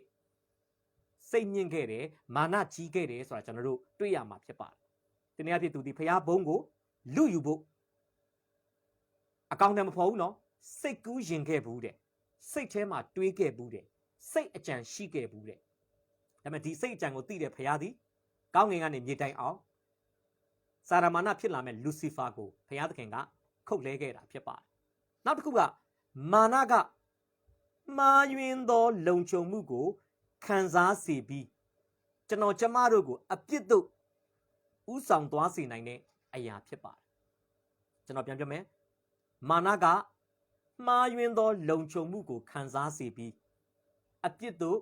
ဥဆောင်သွားစေတယ်စာလံတခြင်းထဲမှာစာလံဆရာဖော်ပြထားတဲ့အချက်လေးကိုကျွန်တော်ဖတ်ပြရှင်းပါတယ်30ခုမြောက်သောစာလံမှာစာလံဆရာဘာပြောလဲအပိုက်ငယ်6မှာ30ခုမြောက်သောစာလံပိုက်ငယ်6မှာငါသည်လှုပ်ရှားခြင်းနှင့်အစဉ်ကင်းလွတ်လိမ့်မည်ဟုကောင်းစားစဉ်အခါအကျွန်ုပ်အောက်မေ့ပါ၏ဒါမာနပဲအရာရာအစဉ်ပြေနေတဲ့အချိန်မှာဘယ်လိုခံစားလဲငါဘဝမှာလှုပ်ရှားခြင်းရှိမှာမဟုတ်ဘူးကျွန်တော်ညီကိုဆရာတန့်စင်သူတရားဟောချက်တဲ့မှာအမြဲတမ်းဥပမာပေးတဲ့အဖြစ်အပျက်တစ်ခုဖြစ်ပါတယ်အဲ့ဒါကတော့ငွေကြေးချမ်းသာကြွယ်ဝတဲ့တထေးတယောက်ပြောတဲ့စကားအဲ့တထေးကဘာပြောလဲမန္တလေးကျုံးရီခမ်းမငါဆင်းရဲမယ်မန္တလေးကျုံးရီကတခါမှမခမ်းဘူးလားမန္တလေးကျုံးထဲမှာရေအမြဲတမ်းရှိတယ်သူကအတိတ်တရဝုဒ္ဓိအလင်္ကာဆန်ဆန်ပေါ့အလွန်အကျူးပါပြောလဲမန္တလေးကျုံးရီခမ်းမငါဆင်းရဲမယ်နောက်ပိုင်းမှာမန္တလေးကျုံးကိုတန့်ရှင်းလုပ်ဖို့အတွက်မန္တလေးကျုံးထဲကရေတွေကိုစုပ်ထုတ်ပြီးတော့တန့်ရှင်းလုပ်လိုက်တဲ့အမှုရာဖြစ်ပျက်ခြင်းနဲ့အတူဒီပုံကိုလည်းမွဲသွားတယ်လို့ကျွန်တော်အဖြစ်အပျက်လေးကြားဘူးတာဖြစ်ပါတယ်ဒါကတော့မန္တလေးကျုံးရီခမ်းမှာငါဆင်းရဲမယ်ဆိုတဲ့အရာကမာနကထွက်လာတဲ့စကားဖြစ်ပါတယ်ကြောက်စရာရမ်းကောင်းတယ်နော်ဒီမှာလဲမှားယွင်းသောလုံခြုံမှုဆိုတာဘယ်လိုထင်တာလဲနော်ကျွန်တော်တို့ဒီဗျာဒိတ်ကျမ်းခန်းကြီး3မှာလဲလောဒဂီမြို့၌ရှိတဲ့အသင်းတော်ကိုယေရှုခရစ်တော်ဘုရားကမိန့်မာတဲ့အခါမှာပါလဲနော်ဒီလောဒဂီမြို့၌ရှိတဲ့အသင်းတော်ကလူတွေဘာပြောနေလဲအပိုင်းငယ်7မှာဗျာဒိတ်3 7မှာသင်ကလည်းငါသည်ဥစ္စာရတတ်၏ဗန္တာများကိုစီးပူးပြီးတစုံတစ်ခုမျှမလိုဟုပြောဆို၍ကိုယ်တိုင်ပင်ပန်းခြင်းတနာပွေဖြစ်ခြင်းစင်ရဲခြင်းမျက်စိကန်းခြင်းအဝတ်အချီစီရှိခြင်းဖြစ်သည်ကိုမသိပါတကားငွေရေးကြေးရေးချမ်းသာတဲ့မြို့မှာနေထိုင်ခွင့်ရတဲ့အတွက်ကိုယ်တိုင်လည်းငွေရေးကြေးရေးချမ်းသာကြွယ်ဝတဲ့အတွက်ကြောင့်လောဒဂီမြို့မှာရှိတဲ့ခရိယန်များဒီပင်လေဘာဖြစ်နေလဲငါတို့၌ဘာမှမလို့အဲ့ထက်မှာဖျားပါသွားတာပြဿနာပါတမနာပဲဒါကျွန်တော်ပြောမယ်နော်မိတ်ဆွေလာစာကောင်းတိုင်းယာတုကြီးတိုင်းပညာရေးမှာရှမ်းတောက်အောင်မြင်တိုင်းမာနမကြီးပါနဲ့မာနဟာမှားယွင်းတဲ့လုံခြုံစိတ်ချမှုတွေကိုကျွန်တော်တို့ကိုပေးတတ်တယ်ဆိုတာကျွန်တော်ဒီနေ့ဖော်ပြပေးချင်ပါတယ်ကဲနောက်တစ်ချက်ကြည့်အောင်နောက်တစ်ချက်ကတော့ဝီလန်ဘာကလီလို့ခေါ်တဲ့ဒီဓမ္မပညာရှင်တယောက်ပြောထားတဲ့စကားဖြစ်ပါတယ်ဝီလန်ဘာကလီကပြောလဲမာနသည်အခြားသောဒုစရိုက်များကြီးထွားရာမြေဒုစရိုက်ကအသီးနံသာဖြစ်မယ်ဆိုရင်မာနကမြေကြီးနောက်ဆက်ပြောတဲ့သူကမာနဟာဒုစရိုက်များပေါ်ထွက်ရာမိဘရှိတဲ့ခါမှာသားသမီးရှိတယ်ဗျာသားသမီးကိုတော့သူကဒုစရိုက်နဲ့နှိုင်းရှင်ပြီးတော့မှဒီသားသမီးတွေဖြစ်ပျက်လာစေတဲ့မူလအရင်းမြစ်ကိုကြတော့သူကဘာနဲ့မာနကိုကြတော့ဘာနဲ့နှိုင်းလဲဆိုမိဘနဲ့နှိုင်းတာဖြစ်ပါတယ်မိဘရှိရင်သားသမီးရှိတယ်မာနရှိရင်ဒုစရိုက်အပြစ်ရှိတယ်ဒါဝီလန်ဘာကလီရဲ့ဖော်ပြချက်ဖြစ်ပါတယ်ကျွန်တော်အကြိုက်ဆုံးတစ်ခုကတော့ချားစ်ပါဂျင်ပြောတဲ့စကားဖြစ်ပါတယ်ချားစ်ပါဂျင်ပြောတဲ့စကားတကယ်ကောင်းပါတယ်သူဘာပြောလဲလူမျိုးမျက်နာနေရသို့မဟုတ်ကျေးဇူးတော်ကြောင့်ဂုဏ်မယူပါနဲ့တဲ့မာနမကြီးပါနဲ့သူဘာပြောလဲ be not be proud race face place or grace လို့ပြောပါတယ်မင်းရဲ့လူမျိုးကြောင့်မာနမကြီးနဲ့မင်းရဲ့မျက်နာကြောင့်ချောလို့လှလို့မာနမကြီးနဲ့မင်းရဲ့နေရအရရလည်းဖြစ်ရင်ဖြစ်မယ်နေထိုင်ရာမြို့လည်းဖြစ်မယ်မင်းရဲ့နေရကြောင့်မာနမကြီးပါနဲ့နောက်ပြီးတော့ကျေးဇူးတော်ကြောင့်မာနမကြီးပါနဲ့ကျေးဇူးတော်ဆိုတာတာ၍နှိတ်ချဖို့အထိုက်အလျောက်အသက်ရှင်ဖို့ဘုရားသခင်ခံစားစေတဲ့အရာဖြစ်ပါတယ်ဘုရားသခင် ကျွန်တော်တို့ကိုကျေးဇူးတော်ပေးထားခြင်းဟာမောက်မာဖို့မဟုတ်ဘူးအဲ့ကျေးဇူးတော်ပေါ်မှာဝါကြွားပြီးသူတစ်ပါးကိုအနိုင်ကျင့်ဖို့မဟုတ်ဘူးကျေးဇူးတော်ကိုခံစားလေလေခရိယန်အသက်တာကချီးမွမ်းလေလေနှိမ့်ချလေလေကျေးဇူးတော်ကိုခံစားလေလေခရိယန်အသက်တာကအပိုးကျိုးလေလေဖြစ်ရမှာကျမ်းစာထဲမှာဆိုဘာတွေ့ရလဲဣသေလလူမျိုးဖခင်သခင်ကျေးဇူးတော်ခံစားတဲ့အခါမှာဖခင်သခင်ကိုသူတို့စော်ကားတယ်နော်ကျွန်တော်တို့အဲ့ဒါကိုတရားဟောရာကျမ်းမှာဖော်ပြတာလေးကိုကျွန်တော်ဖတ်ပြပေးခြင်းပါတယ်ယေရှုရှုံလို့ခေါ်တဲ့ဣသရေလလူမျိုးဟာဖခင်သခင်ရဲ့ကျေးဇူးတော်တွေကိုအရှံပယ်ခံစားလာတဲ့အခါမှာသူတို့ရဲ့အသက်ရှင်တဲ့ပုံစံကိုကျွန်တော်ဖော်ပြခြင်းနဲ့တရားဟောရာကျမ်းခန်းကြီး32မှာအပိုင်ငယ်73လောက်ကနေကျွန်တော်ဖတ်ပြမယ်မြေကြီးပေါ်မှာမြင့်မြတ်သောအရတ်တို့၌နေရာချတော်မူသဖြင့်သူသည်မြေအသီးနှံကိုစား၍ကြောက်ထဲကပြားရည်ကို၎င်းမိပါကြောက်ထဲကစီကို၎င်းသိုးတငယ်စီဥဘာရှံအမျိုးဤသိုးထီစိတ်ထီစီဥဂျုံစပါးကြောက်ကတ်စီဥနှင့်တကွနို့ဒန်းနှင့်သိုးနို့တို့ကို၎င်းစိုးမိအကြောင်းစီရင်တော်မူ၍တင်သည်စပြစ်သည်အသွေးစစ်ကိုတောက်ရ၏ဘုရားသခင်ပြုတဲ့ကျေးဇူးတော်တွေဖြစ်ပါတယ်ပြဿနာကအပိုင်ငယ်15မှာတို့ရာတွင်ယေရှုရှုံသည်စူဝါ၍ခြေနှင့်ကန်လေ၏စူဝါလက်တုတ်လက်စီဥနှင့်ပြည့်လက်နေသဖြင့်ဖန်ဆင်းတော်မူသောဘုရားသခင်ကိုစွန့်၍ကဲတင်ရာကြောက်ကိုမထီမဲ့မြင်ပြုလေ၏ဝမ်းနည်းစရာကောင်းတယ်နော်ဒါကြောင့်ချားစပါချင်းကပြောလဲလူမျိုးမျက်နာနေရာသို့မဟုတ်ကျေးဇူးတော်ကြောင့်ဂုဏ်မယူပါနဲ့ကျေးဇူးတော်ကြောင့်မာနမကြီးပါနဲ့လို့သူပြောရတာအဲ့ဒီအချက်ကြောင့်ပဲဖြစ်ပါတယ်ဒါဆိုရင်ဟေစကိအကြောင်းကိုကျွန်တော်တို့ဆက်ကြည့်ရအောင်နော်400ခန်းကြီး20ကိုကျွန်တော်သွားရအောင်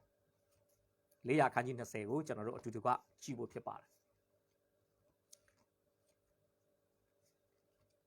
400ခန်းကြီး20စလာတဲ့အခါမှာဝမ်းနည်းစရာကောင်းတဲ့အဖြစ်ပြက်နဲ့အစပြုထားတာဖြစ်ပါတယ်ထိုကာလအခါဟေစကိမင်းသည်သေနာဆွဲသဖြင့်ဆိုတဲ့စကားနဲ့စထားတာဖြစ်ပါတယ်ဆက်စောကလည်းကျွန်တော်ပြောပြီးသွားပါပြီထိုကာလအခါဆိုတာအာရှုရိအင်ပါရာရဲ့ပထမကျူးကျော်တဲ့ကိစ္စနဲ့ဒုတိယကျူးကျော်တဲ့ကိစ္စကြားထဲမှာရှိနေတဲ့အဖြစ်ပြက်တစ်ခုဖြစ်ပါတယ်အဲ့ဒီအချိန်မှာဟေစကိအသက်က39နှစ်ရှိနေပြီဖြစ်ပါတယ်အဲ့သေနာဆွဲတာနဲ့ပတ်သက်ပြီးတော့မှဓမ္မပညာရှင်တချို့ကတော့သူခံစားရတဲ့သေနာကိုbubonic plague လို့ခေါ်ပါတယ် bubonic plague အကျိတ်ထွက်တဲ့ပလိတ်ယောဂါမျိုးအတိအကျတော့ကျွန်တော်မပြောတတ်ဘူးအကျိတ်နာပေါ့တချို့လည်းကင်ဆာယောဂါဖြစ်နိုင်တယ်လို့သုံးသပ်တဲ့သူတွေလည်းရှိပါတယ်နော်အကျိတ်တွေပေါက်တာအဲ့ခေတ်မှာတော့ဆေးသိပ္ပံအားနေတဲ့အတွက်ကြောင့်ကျွန်တော်ထင်ပါတယ်အဲ့ဒီယောဂါဖြစ်ပြီဆိုရင်တော့သေဖို့ကတရားမှတရားသေချာတဲ့အနေချာလို့ပြောရင်လည်းကောက်ချက်ချရင်လည်းမမားဘူးဖြစ်ပါတယ်ဟစ်စကိသေနာဆွဲနေတယ်နော်အကျိတ်ပေါက်တဲ့ကတ်ယောဂါပေါ့ပလိတ်ယောဂါခန္ဓာကိုယ်မှာအကျိတ်တွေပေါက်နေတယ်ဆိုတော့အဲ့ဒီချိန်မှာ prophet ဟေရှာယကရောက်လာပြီးတော့မှဘာပြောလဲကိုယ်အိမ်အမှုကိုစီရင်လော့သင်သည်အသက်မရှင်သေရမည်ဟုအမိန့်တော်ကိုပြန်လေ၏ပရိုဖက်ဟေရှာယကရောက်လာပြီးဟေစကိကိုဘာပြောလဲအိမ်အမှုကိုစီရင်ဆိုတာကဘဒုကိုထီးနှံလွဲမလဲနော်နောက်ဘလို့အမွေဥစ္စာတွေပေးမလဲပေါ့ဗျအိမ်အမှုကိုစီရင်ဆိုတာမိသားစုကိုတည်တဲ့နောက်ပိုင်းမှာကြံခဲ့မဲ့မိသားစုနဲ့ပတ်သက်တဲ့တည်တန်းစာတွေရေးတာပဲလားဒါမှမဟုတ်စီမံခန့်ခွဲတာပေါ့နော်တာကြီးကဘာယူသမီးကြီးကဘာယူဒီလိုကိုအိမ်မှုကိုစီရင်နေဆိုတာကကိုမရှိတဲ့နောက်ပိုင်းမှာဟာလာကြံခဲ့တဲ့မိသားစုဝင်တွေအမွေလုပြီးတော့မှပြဿနာပေါင်း16000မဖြစ်အောင်နော်ဘာလို့ရမလဲဆိုရင်စီမံခန့်ခွဲရမှာတရားဝင်သူကဘယင်တယောက်ဆိုတော့ချီးမွေနှမ်းမွေကိုဘသူ့ကိုပေးမလဲနော်စသည်ဖြစ်ပေါ့ဗျာဒီပိုင်ဆိုင်မှုတွေဘလို့ဝေခွဲမလဲဒါတွေအားလုံးကိုမသိခင်မှာစီရင်ဖို့လိုတဲ့အတွက်ကြောင့်ဟေရှာယကပြောတာဖြစ်ပါတယ်ဟေရှာပြောတဲ့စကားထဲမှာဝမ်းနည်းစရာကောင်းတယ်နော်သင်သည်အသက်မရှင်သေရမည်လူဆိုတာသေမျိုးဆိုတာကျွန်တော်အားလုံးသိပါတယ်ဒီအခုခေတ်စားနေတဲ့ဆယ်လီတယောက်ဖြစ်တဲ့မမဆောင်ပြောတဲ့စကားပေါ့ တချို့ကအခုတည်တယ်ဟာလားတချို့ကြတော့ဖြည်းဖြည်းချင်းတည်သွားမှာပါဆိုသလိုပေါ့ကျွန်တော်တို့ကလူဆိုတာတည်မဲ့လူတွေကြီးပဲနော်ကိုဗစ်ကြောင့်တချို့တွေတည်ခဲ့ပြီးကျေးဇူးတော်ကြောင့်ကျွန်တော်တို့ကကိုဗစ်ကြောင့်မတည်ခဲ့ပေမဲ့တနေ့တော့ကျွန်တော်တည်မှာပဲတနေ့တော့တည်မှာပဲနော်ချီဆောင်ချင်းကအခုရောက်လာရင်တော့ကျွန်တော်မတည်တော့ဘူးပေါ့ဒါပေမဲ့ချီဆောင်ချင်းကဟာလားအပြစ်သားတွေပေါ်မှာဘုရားသခင်ကတနာဂိယူနာစိတ်ကြီးပါလို့ချီဆောင်ချင်းကိုနောက်နှစ်ပေါင်းများစွာအထိကဘာမြေကြီးပေါ်မှာမဖြစ်ဖြတ်ခိုင်းသေးဘူးဆိုရင်မိတ်ဆွေလည်းသေမှာပဲကျွန်တော်လည်းသေမှာပဲလူသက်တမ်းအရာဒါပေမဲ့ကျွန်တော်တို့ကလူဆိုတာသေမျိုးဆိုတာသိပေမဲ့ဆရာတိတုရေခင်ဗျားဒီညသေမယ်လို့စကားကြားရင်တော့ကျွန်တော်လည်းလူသားပီဗျာသဘောတော့ကြမှာမဟုတ်ဘူးစိတ်ကတိကအောက်တော့ဖြစ်မှာပဲကျွန်တော်လူတွေကကြည့်လိုက်ပါဘယ်တော့မှမသေတော့တဲ့ပုံစံမျိုးနဲ့ကျွန်တော်တို့ကတခါကြိုင်အသက်ရှင်တတ်တယ်ဗျဘယ်တော့မှမသေတော့တဲ့ပုံစံစကားပြောရင်အကြီးကျယ်ပဲနော်အကြီးကျယ်ပဲတချို့ကကိုယ့်အသက်ကငယ်သေးတော့လူသက်တမ်းက85နှစ်80လောက်ဆိုတော့ငါအခုမှ15နှစ်လား20လားဆိုတော့အကြိုက်နေရအောင်မဲမထင်နဲ့နော်အမဲ့တဝင်းဝင်းအကင်းတစ်ဖြိုက်ဖြိုက်လို့ပြောတာအဖိုးကြီးဖွားကြီးတွေစံပြူသွားချိုးတွေမသေးခင်မှာမြေးတွေမြစ်တွေကအရင်သေးသွားတာတွေရှိတယ်နော်ဒါကြောင့်သေခြင်းတရားကအသက်အရွယ်နဲ့မဆိုင်ဘူးကျမ်းမာရေးကောင်းတာမကောင်းတာနဲ့တချို့ကနာတာရှည်မသေးနိုင်ဘူးရှင်နေတာပဲတချို့ကကျမ်းမာရေးတောင်းပြီးရုပ်တရက်ကြီး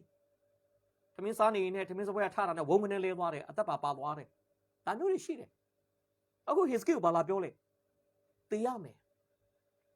အဲ့ချိန်မှာ Hiski ဘာလုပ်လဲအပိုင်ငယ်နှစ်မှာနော်420နှစ်မှာ Hiski မင်းသည်လဲထယံဘဲ့သို့မျက်နာလှည့်၍အိုထာဝရဖျားအကျွန်ုပ်သည်ရှေ့တော်၌သစ္စာဆောက်လက်စုံလင်သောစိတ်နှလုံးနှင့်ကြည်၍နှစ်သက်တော်မူသည့်အတိုင်းပြုကြောင်းကိုအောက်မေ့တော်မူပါဟုအောက်မေ့တော်မူပါအကျွန်ုပ်တောင်းပန်ပါ၏ဟုအလွန်ကိုကြွေးလက်ထာဝရဘုရားကိုဆုတောင်းလေ၏သူပြောတဲ့စကားလေးတွေကျွန်တော်ပြန်ဖတ်ပြမယ်အကျွန်ုပ်သည်ရှေ့တော်၌သစ္စာဆောက်လက်စုံလင်သောစိတ်နှလုံးနှင့်ကြည်၍နှစ်သက်တော်မူသည့်အတိုင်းပြုကြောင်းကိုအောက်မေ့တော်မူပါဖြစ်နိုင်တာကဖခင်လက်ထက်မှာပိတ်ခဲ့တဲ့ဗိမာန်တော်ကိုပြန်ဖွင့်ပြီးတော့နော်ဗိမာန်တော်ရဲ့လုပ်ငန်းဆောင်တာတွေကိုပြန်လည်ပတ်စေတာ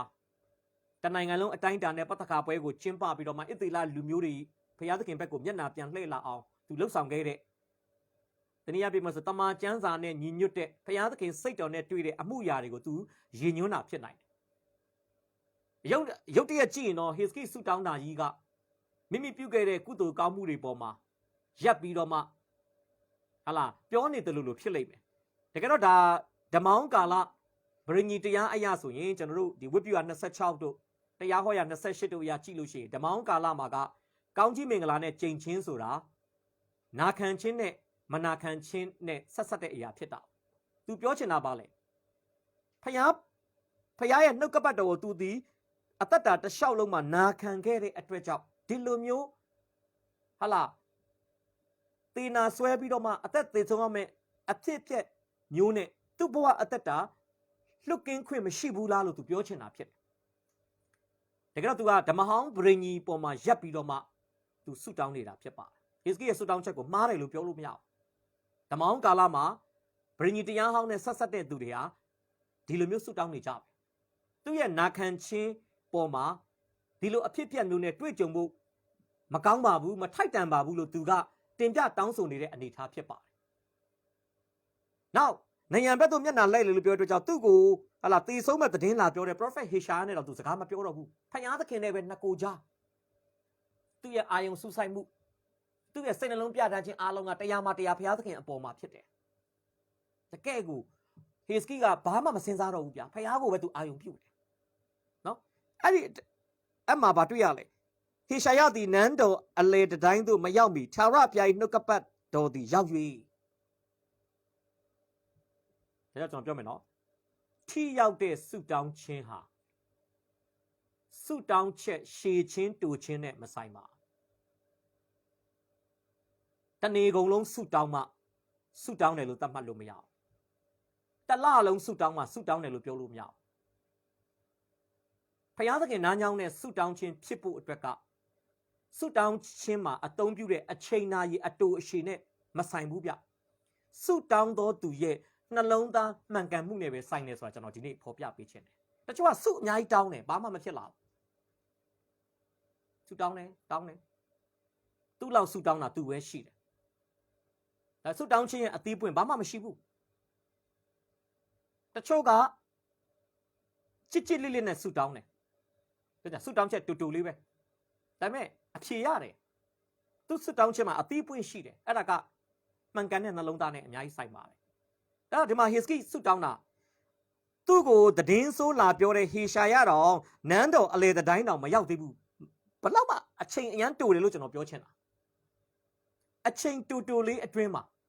မျက်ရည်မျက်ခွက်နဲ့နော်ဗြိဉ္ဉ်တရားဟောင်းပေါ်မှာမတ်တရက်ပြီးဆုတောင်းတဲ့ဟေစကိရဲ့ဆုတောင်းတန်ကိုဘုရားသခင်ကချက်ချင်းလက်ငင်းအဖြစ်ပေးတာတွေ့ရတယ်ဒီနေ့ချက်တော်မိတ်ဆွေကျွန်တော်တို့ဒီဗြိဉ္ဉ်တရားဟောင်းနဲ့မဆိုင်ပါခရစ်တော်ရဲ့အသွေးတော်အားဖြင့်ဘုရားသခင်တည်ဆောက်ထားတဲ့ဗြိဉ္ဉ်တရားသစ်နဲ့ဆက်ဆိုင်တဲ့သူတွေဖြစ်ပါတယ်ဟာလေလုယာ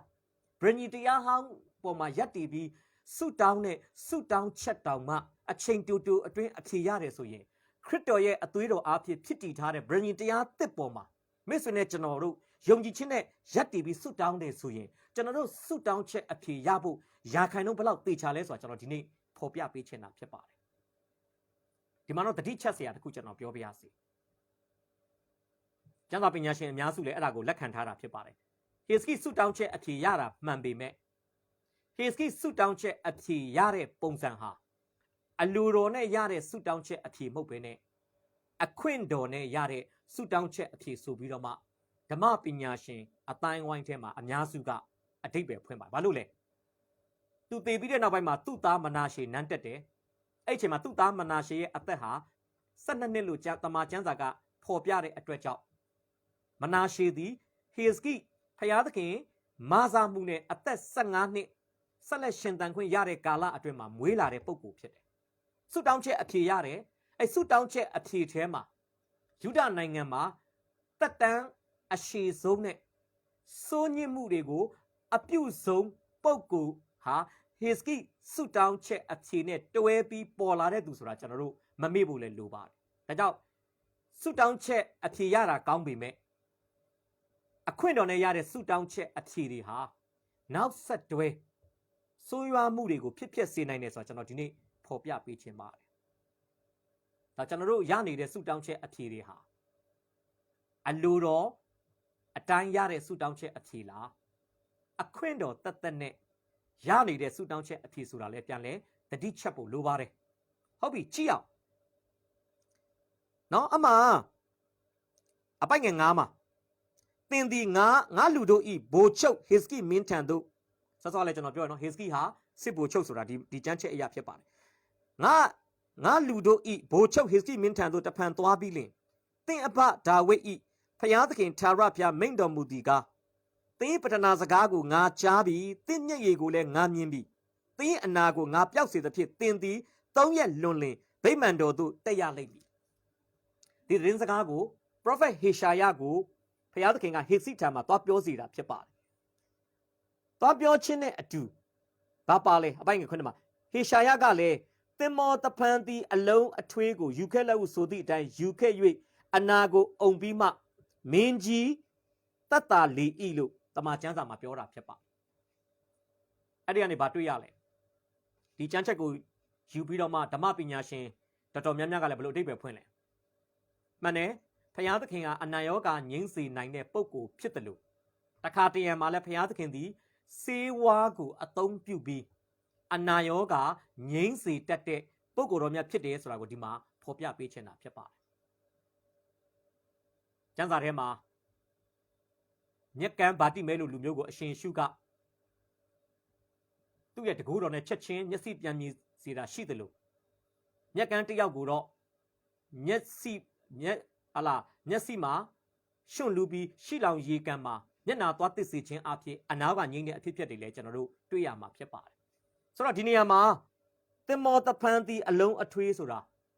စေဝါသဘောမျိုးနဲ့ဒီအကျိတ်နာပေါ်မှာအုံနဲ့အမှုရာမျိုးကိုတွေ့ရတယ်ဒါပေမဲ့ဘုရားအမိန့်တော်မှာပါရင်တော့ဒီအရာသွားအုံလဲအနာပြောက်မှာတော့မဟုတ်ဘူးအဓိကတော့ဘုရားအမိန့်တော်ကြောင့်ပါ နော်သူအနာရောဂါငြိမ်းသွားတယ်အဲ့မှာ3ရက်လွန်ရင်ဗိမာန်တော်တက်ရမယ်ဆိုတဲ့အရာအတွက်ဟေစကိကဘာလုပ်လဲဆိုရင်လက္ခဏာသက်တည်မေးပါတယ်အနာရောဂါကတော့သူချက်ချင်းငြိမ်းသွားတယ်ဗျာနော်ဟေရှာယသူ့ရဲ့အနာပေါ်မှာဟာလာဒီတင်မောသဖန်ဒီအလုံးအထွေးကိုအုံစီချင်းအဖြစ်သူအနာရောဂါပျောက်သွားတယ်နောက်3ရက်မှာဗိမာန်တော်တက်ရမယ်ဆိုတဲ့ကိစ္စနဲ့ပတ်သက်ပြီးဘယ်လိုလက္ခဏာသက်တည်ရှိလဲလို့မေးတဲ့အခါမှာဟေရှာယကသာရဘုရားအမိန့်တော်ရှိသည့်အတိုင်းပြုတော်မူမည်ဟုသာရဘုရားသည်တင့်အားပေးတော်မူသောလက္ခဏာသက်တည်ဟုမူကားတဲ့အရိပ်သည်10ချက်တိုးရမည်လောဆုပ်ရမည်လောဟုမေးတော်ဘုရားကသူ့ကိုရွေးချယ်ခွင့်ပေးထားတယ်မင်းဗိမာန်တော်ကိုနောက်3ရက်မှာတက်ရမယ်အဲ့ဒီလက္ခဏာသက်တည်အနေနဲ့မင်းနေ့တိုင်းနာရီရဲ့အရိပ်အရှိကို10ချက်တိုးတာလိုချင်လားအနောက်ကို10ချက်ပြန်ဆုပ်တာလိုချင်လားအဲ့ခေတ္တကတော့သူတို့ကနာရီကိုနေအတက်အကျနဲ့သူတို့ကတတ်မှတ်တာဖြစ်ပါတယ်ဒီနေထွက်နေရင်မှာနေထိုးတဲ့ဒီအရိပ်ရဲ့အတူအရှည်ပေါ့ဗျာအရိပ်ကိုကြည့်ပြီးတော့သူတို့ကမွန်းတဲ့လားမွန်းလွဲလားနန်းနဲ့ပိုင်းလားသူတို့ကတတ်မှတ်တာဖြစ်ပါတယ်နောက်ဒီမှာတော့နေ့တိုင်းနာရီနောက်ဒီနာရီပေါ်မှာအခက်ဤနေ့တိုင်းနာရီပေါ်မှာဟာလာအရိပ်ကို10ချက်တိုးစီဆိုတာကိုဟေစကိကမလို့ချင်းဘာလို့ဆိုရင်တိုးမတိုးအချိန်ကသွားနေတာလေသိရနော်10နာရီကနေ17နာရီဖြစ်ဖို့ကလွယ်တယ်ဗျဒါပေမဲ့10နာရီကနေ9နာရီပြန်ဖြစ်ဖို့ကတော့လူအနေနဲ့ဆိုလုံးဝမဖြစ်နိုင်10နာရီကနေ17နာရီဖြစ်ဖို့ကကျွန်တော်စုမတောင်းလဲမိတ်ဆွေစုမတောင်းလဲကျွန်တော်မယုံကြည်လဲမိတ်ဆွေမယုံကြည်လဲသွားနေမှာအချိန်ကဒါပေမဲ့10နာရီကနေ9နာရီ10နာရီကနေ8နာရီအနောက်ဘက်ကိုပြန်ဆုပ်ဖို့ကမဖြစ်နိုင်တဲ့ကိစ္စအဲကြောင့်ဟေစကိကပြောလဲနာရီ10ချက်အရှိကိုတိုးတယ်ဆိုတာဖြစ်လေဖြစ်တာရှိတဲ့အရာဒါပေမဲ့အနောက်ကိုပဲပြန်ဆုပ်စေပါအခက်ရဲ့နေ့တိုင်းနာရီမှာအရိပ်ကနောက်ကို10ချက်ပြန်ဆုပ်သွားတယ်ဒါနမိတ်လက္ခဏာတရားဖြစ်ပါတယ်နမိတ်လက္ခဏာတရားဘုရားသခင်ပြုလိုက်တဲ့နမိတ်လက္ခဏာတရားဖြစ်ပါတယ်ဒီနမိတ်လက္ခဏာသူဘာဖြစ်ဆိုရင်ခံစားခဲ့ရတာဖြစ်ပါတယ်ပြန်ပြောမယ်ဆိုရင်ဟေစကိဘုရားသခင်ကျေးဇူးတော်ဘုရားသခင်ရဲ့မဆခြင်းကြောင့်အနာရောဂါငြိမ်းခွင့်ရခဲ့တယ်အဲ့ဒါကိုရာဇဝင်ကျုပ်ဒုတိယဆောင်အခန်းကြီး32မှာဘလို့ဖော်ပြလဲဆိုရင်ကျွန်တော်တစ်ချက်လောက်ကြည့်ရအောင်နော်632အပိုက်ငယ်24မှာထိုကာလအခါဟေစကိသည်သေနာဆွဲ၍သာရဘုရားအားဆုတောင်းသဖြင့်ဗျာဒိတ်တော်နှင့်ထူးဆန်းသောတကူတော်ကိုခံရ၏အဲ့ဒါကအခုကျွန်တော်ပြောတဲ့အဖြစ်ဖြစ်အားလုံးဒီထဲမှာပြီးသွားပြီဖြစ်ပါတယ်ကဲအပိုက်ငယ်25မှာ425မှာတို့ရာတွင်ဟေစကိသည်မိမိခံရသောကျေးဇူးတော်နှင့်အထိုက်လောက်မချင့်ထောင်လွှားသောစိတ်ရှိ၏မာနကြီးတယ်ဒီနေရာမှာဖြစ်နိုင်တာကအနာရောဂါလည်းငြိမ်းတယ်ဒါ BC 900နှစ်မှာသူအနာရောဂါငြိမ်းတာအသက်39နှစ်မှာ BC 901မှာအာရှုရိရှင်ပြန်တနာခရိတ်ကယေရုရှလင်မြို့ကိုလာဝိုင်းတဲ့ကိစ္စ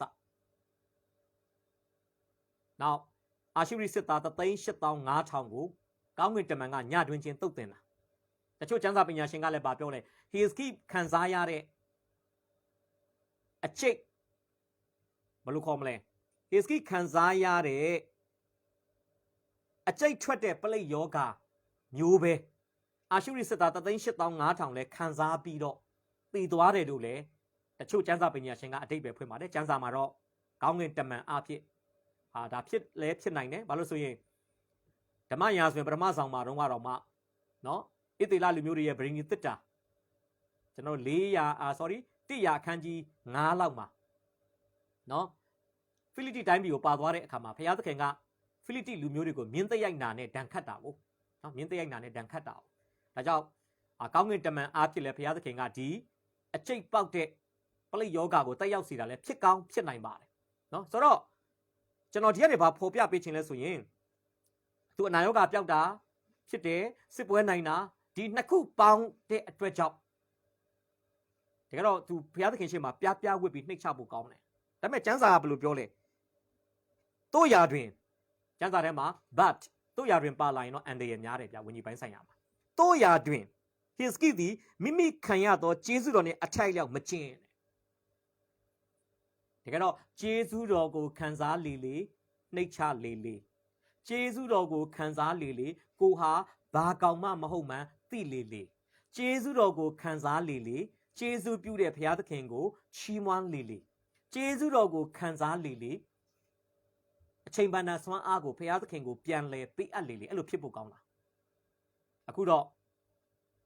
ကျေးဇူးတော်ကိုခံစားလေဟေစကိအသက်တာကထောင်လွှားလေဖြစ်လာတာပြဿနာဖြစ်ပါတယ်ဒါကြောင့်တမန်တော်ရှင်ပေါလုကအေဖက်ဩဝါဒစာခန်းကြီး၄အပိုက်ငယ်၁ကျွန်တော်တို့ကြားနေကြကြားဘူးနေကြကျမ်းပိုက်တစ်ပိုက်ဖြစ်ပါတယ်ဖိလိပ္ပိအေဖက်ဩဝါဒစာခန်းကြီး၄အပိုက်ငယ်၁မှာတမန်တော်ရှင်ပေါလုကပြောလဲခေါ်တော်မူသောကျေးဇူးတော်ကိုသင်တို့သည်ခံရသည်နှင့်အထိုက်လျောက်ကျင့်ဆောင်မိအကြောင်းသခင်ဖျားအတွက်ကြောင့်အကျဉ်းခံရသောငါသည်သင်တို့ကိုတိုက်တွန်းနှိုးဆော်ပါ၏လို့ပြောပါတယ်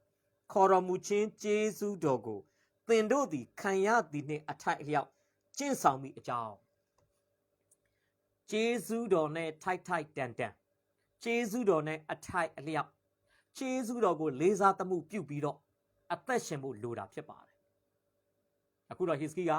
ကျေးဇူးတော်ခံစားလေမာနကြီးလေကျေးဇူးတော်ခံစားလေလက်မထောင်လေကျေးဇူးတော်ခံစားလေထောင်လွှားလေဖြစ်ပါတယ်ဒါကြောင့်ပထမတစ်ချက်မာနရဲ့သွင်ပြင်လက္ခဏာထဲမှာပထမသွင်ပြင်လက္ခဏာကကျေးဇူးတော်နဲ့အထိုက်လျောက်အသက်မရှင်တာဟာမာနကြီးခြင်းရဲ့လက္ခဏာတစ်ခုဖြစ်ပါတယ်ကျေးဇူးတော်ချီးမွမ်းကောင်းမှမသိနော်ကိုကအစဉ်ပြေလာတဲ့အခါမှာကျေးဇူးတော်ချီးမွမ်းမှလည်းမသိဆူတောင်းရကောင်းမှလည်းမသိနောက်ပိုင်းငါလှုပ်လို့ငါရတယ်ငါတော်လို့ယာတူးတိုးတယ်ငါတော်လို့ဂုံထူးထွက်တယ်တဖြည်းဖြည်းနဲ့မန်တက်လာတာဗျမန်တက်လာတာငါတို့၌ဘာမှမလို့ဖျားအပါဝင်ဖြစ်လာတာဝိညာဉ်ပိုင်းဆိုင်မှာအရန်အန်တရများပါတယ်အဲ့လိုမျိုး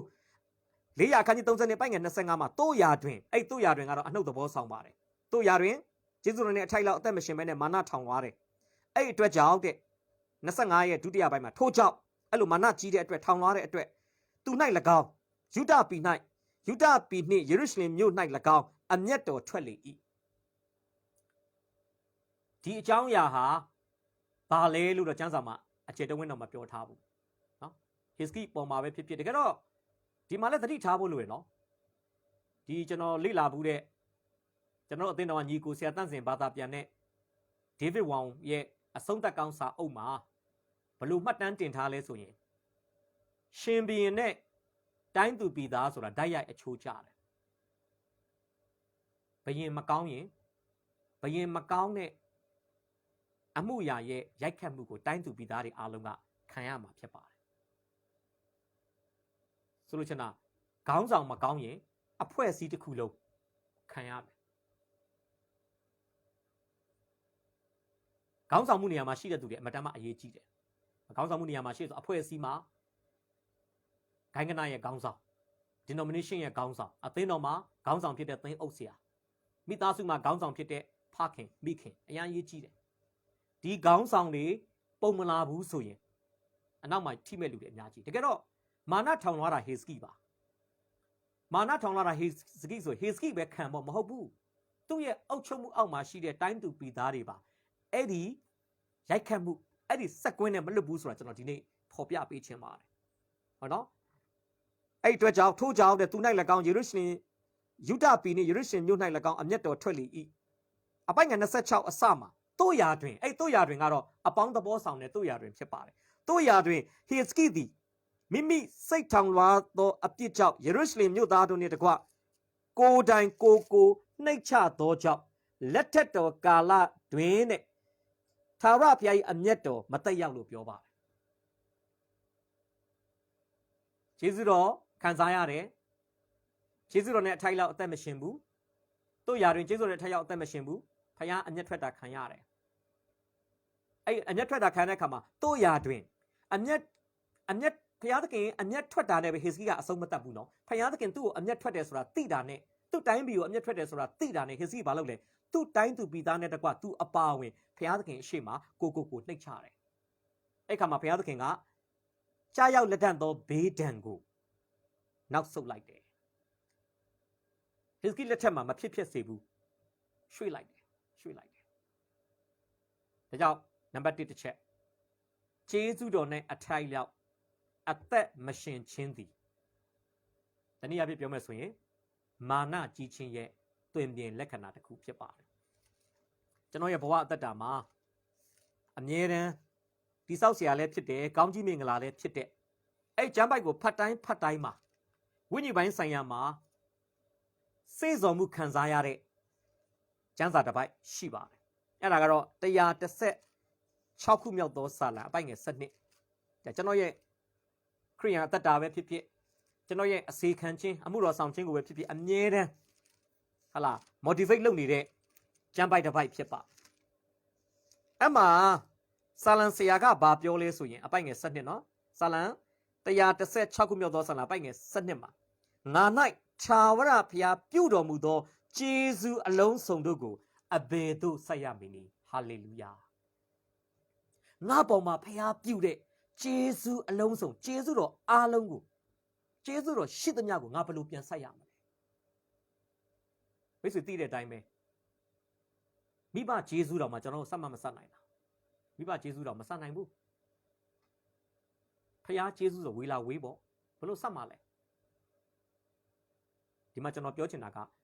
ဖခင်ဂျေဇုကိုခြေအောင်ဆက်နိုင်တဲ့ခရိယန်တော့တယောက်မှမရှိပါဘူးဖခင်သခင်ကသူ့ဂျေဇုကိုခြေအောင်ဆက်ခြင်းမဆက်ခြင်းဆိုတာထက်ဂျေဇုဆက်ခြင်းနဲ့စိတ်ဆန္ဒကျွန်တော်အသက်တာထဲမှာကိန်းအောင်နေတာရှိနေတာမျိုးကိုဖခင်သခင်ကမြင်ခြင်းနဲ့သဘောကျတယ်ဆိုတာကျွန်တော်ဒီနေ့ဖော်ပြပေးခြင်းပါတယ်နားရှိတော်သူမတိကကြားပါစေဂျေဇုဆက်နိုင်ခြင်းမဆက်နိုင်ခြင်းထက်ဂျေဇုဆက်ခြင်းတဲ့စိတ်ဆန္ဒကျွန်တော်အသက်တာထဲမှာနှုတ်ကပတ်တော်အားဖြင့်အမြဲတမ်းမွေးမြူထားဖို့လိုတယ်ဆိုတော့ကျွန်တော်ဒီနေ့ဖော်ပြပေးခြင်းပါတယ်လွယ်လွယ်လေးပါပဲဘုရားသခင်မဆာတာတစ်ခုခုခံစားလိုက်ရင်ချက်ချင်းကျေးဇူးတော်ချီးမွမ်းလိုက်ပါကျွန်တော်ညီကိုဆရာထဲကတရင်ကောင်းနှစ်ချင်းအသင်းတော်ဘန်ကောက်မှာအမှုတော်ဆောင်တဲ့ဒီဆရာစောမင်းညွတ်ကျွန်တော်သူ့အသက်တာအမြဲတမ်းတိဆောက်ဆရာဖြစ်တယ်ဘတ်စကားပေါ်မှာပဲဖြစ်ဖြစ်ဒီ BTS လို့ခေါ်တဲ့သူတို့ဘန်ကောက်မှာရှိတဲ့ယထာပေါ်မှာပဲဖြစ်ဖြစ်သူအကြောင်းအရာတွေသူပြောတယ်ဗျတသိခံချက်တယ်နော်ဘုရားသခင်ကောင်းမြတ်ခြင်းအကြောင်းတွေပြောတယ်နော်ဒီသူကျမ်းစာသင်တဲ့အရာပဲဖြစ်ဖြစ်ပျောက်ဆုံးသူဖန်တဲ့အရာပဲဖြစ်ဖြစ်သူအတွေ့အကြုံတွေပေါ့ဗျာပြောတိုင်းမှာဘုရားသခင်ကောင်းကြီးပေးတဲ့အကြောင်းအရာတစ်ခုပြောပြီးတိုင်းမှာဆရာစောမင်းညွတ်တာဝန်ရလုပ်နေတာမဟုတ်ဘူးနော်သူအသက်တာရဲ့ပုံမှန်ဖြစ်ရိုးဖြစ်စဉ်အနေနဲ့သူနဲ့ခွဲခြားလို့မရအောင်ရှိနေတဲ့ပုံသက်သေယူစရာကောင်းတဲ့အရာတစ်ခုကပါလေဖျက်ရှင်နာမဘုံကြီးပါစေနော်သူ့ပေါ်မှာဘုရားသခင်မဆားတဲ့အရာတစ်ခုခုကိုသူကျွန်တော်တို့ကိုပြောလိုက်တိုင်းဘတ်စကားပေါ်မှာဖြစ်ဖြစ်ယထာပေါ်မှာဖြစ်ဖြစ်မော်တော်ပေါ်မှာဖြစ်ဖြစ်ဘုရားရှင်ကောင်းမြတ်ပါတယ်ဘုရားရှင်နာမဘုံကြီးပါစေဒါသူအမြဲတမ်းပြောနေကြအရာဖြစ်တယ်နောက်ကျွန်တော်ညီကိုဆရာခူကြီးသူ့ကိုကျွန်တော်ကြည့်တယ်ရေချိုးတော့မယ်ဆိုရင်ကျွန်တော်တို့ကထမင်းစားခံဒီမှာကျေးဇူးတော်ချီးမွမ်းတာတော့ဒါတော့လှုပ်ဆင်လို့ပြောလို့ရတယ်ဆရာခွေးကြတော့ရေချိုးခံဒီမှာရေခွက်လေးကင်ပြီးမျက်စိမိတ်ပြီးသူအများတန်းကျေးဇူးတော်ချီးမွမ်းတယ်ဗျရေချိုးခံဒီဆိုမျက်စိမိတ်ပြီးကျေးဇူးတော်ချီးမွမ်းတယ်ဒါလည်းကျွန်တော်တို့အတွက်ဆိုကြီးမားတဲ့ပုံသက်သေကျွန်တော်ပြောချင်တာ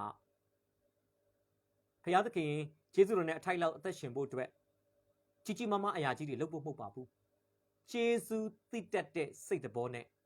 အသက်ရှင်ဖို့ဖြစ်ပါတယ်ဒါကြောင့်ကျေးဇူးသိတတ်တဲ့စိတ်တဘောနဲ့နေ့စဉ်အသက်ရှင်ရင်တော့ကျေးဇူးကမ်းတဲ့စိတ်တဘောကကျွန်တော်အသက်တာထဲမှာနေရာယူခွင့်ရမှာမဟုတ်ဘူးနော်ရေတင်တယ်ဗျာရေမလာဘူးရှိတဲ့ရေလေးနည်းနည်းလေးနဲ့ခန္ဓာကိုယ်စုံလေးရေချိုးရတယ်ဟာလေလုယာ praise the Lord ဖြစ်ရမယ်ကိုကစားချင်တာတော့တကယ်အသားငါကောင်းဒါမဲ့အခြေအနေအရထမင်းချမ်းခဲနဲ့ငပိရီတို့စရာနဲ့စားရတယ်ဒါကျေးဇူးတော်ချီးမွမ်းနိုင်ရမယ်ကျေးဇူးတည်တတ်တော်စိတ်ဆိုတာရေလုံပြုတ်ပဲစားရထမင်းချမ်းပဲစားရဘလို့အစားတောက်ပဲစားရဘလို့အဝတ်စားပဲဝေ့ရဘလို့အခြေအနေမှာပဲနေရဘုရားကိုကျေးဇူးတင်ရမယ်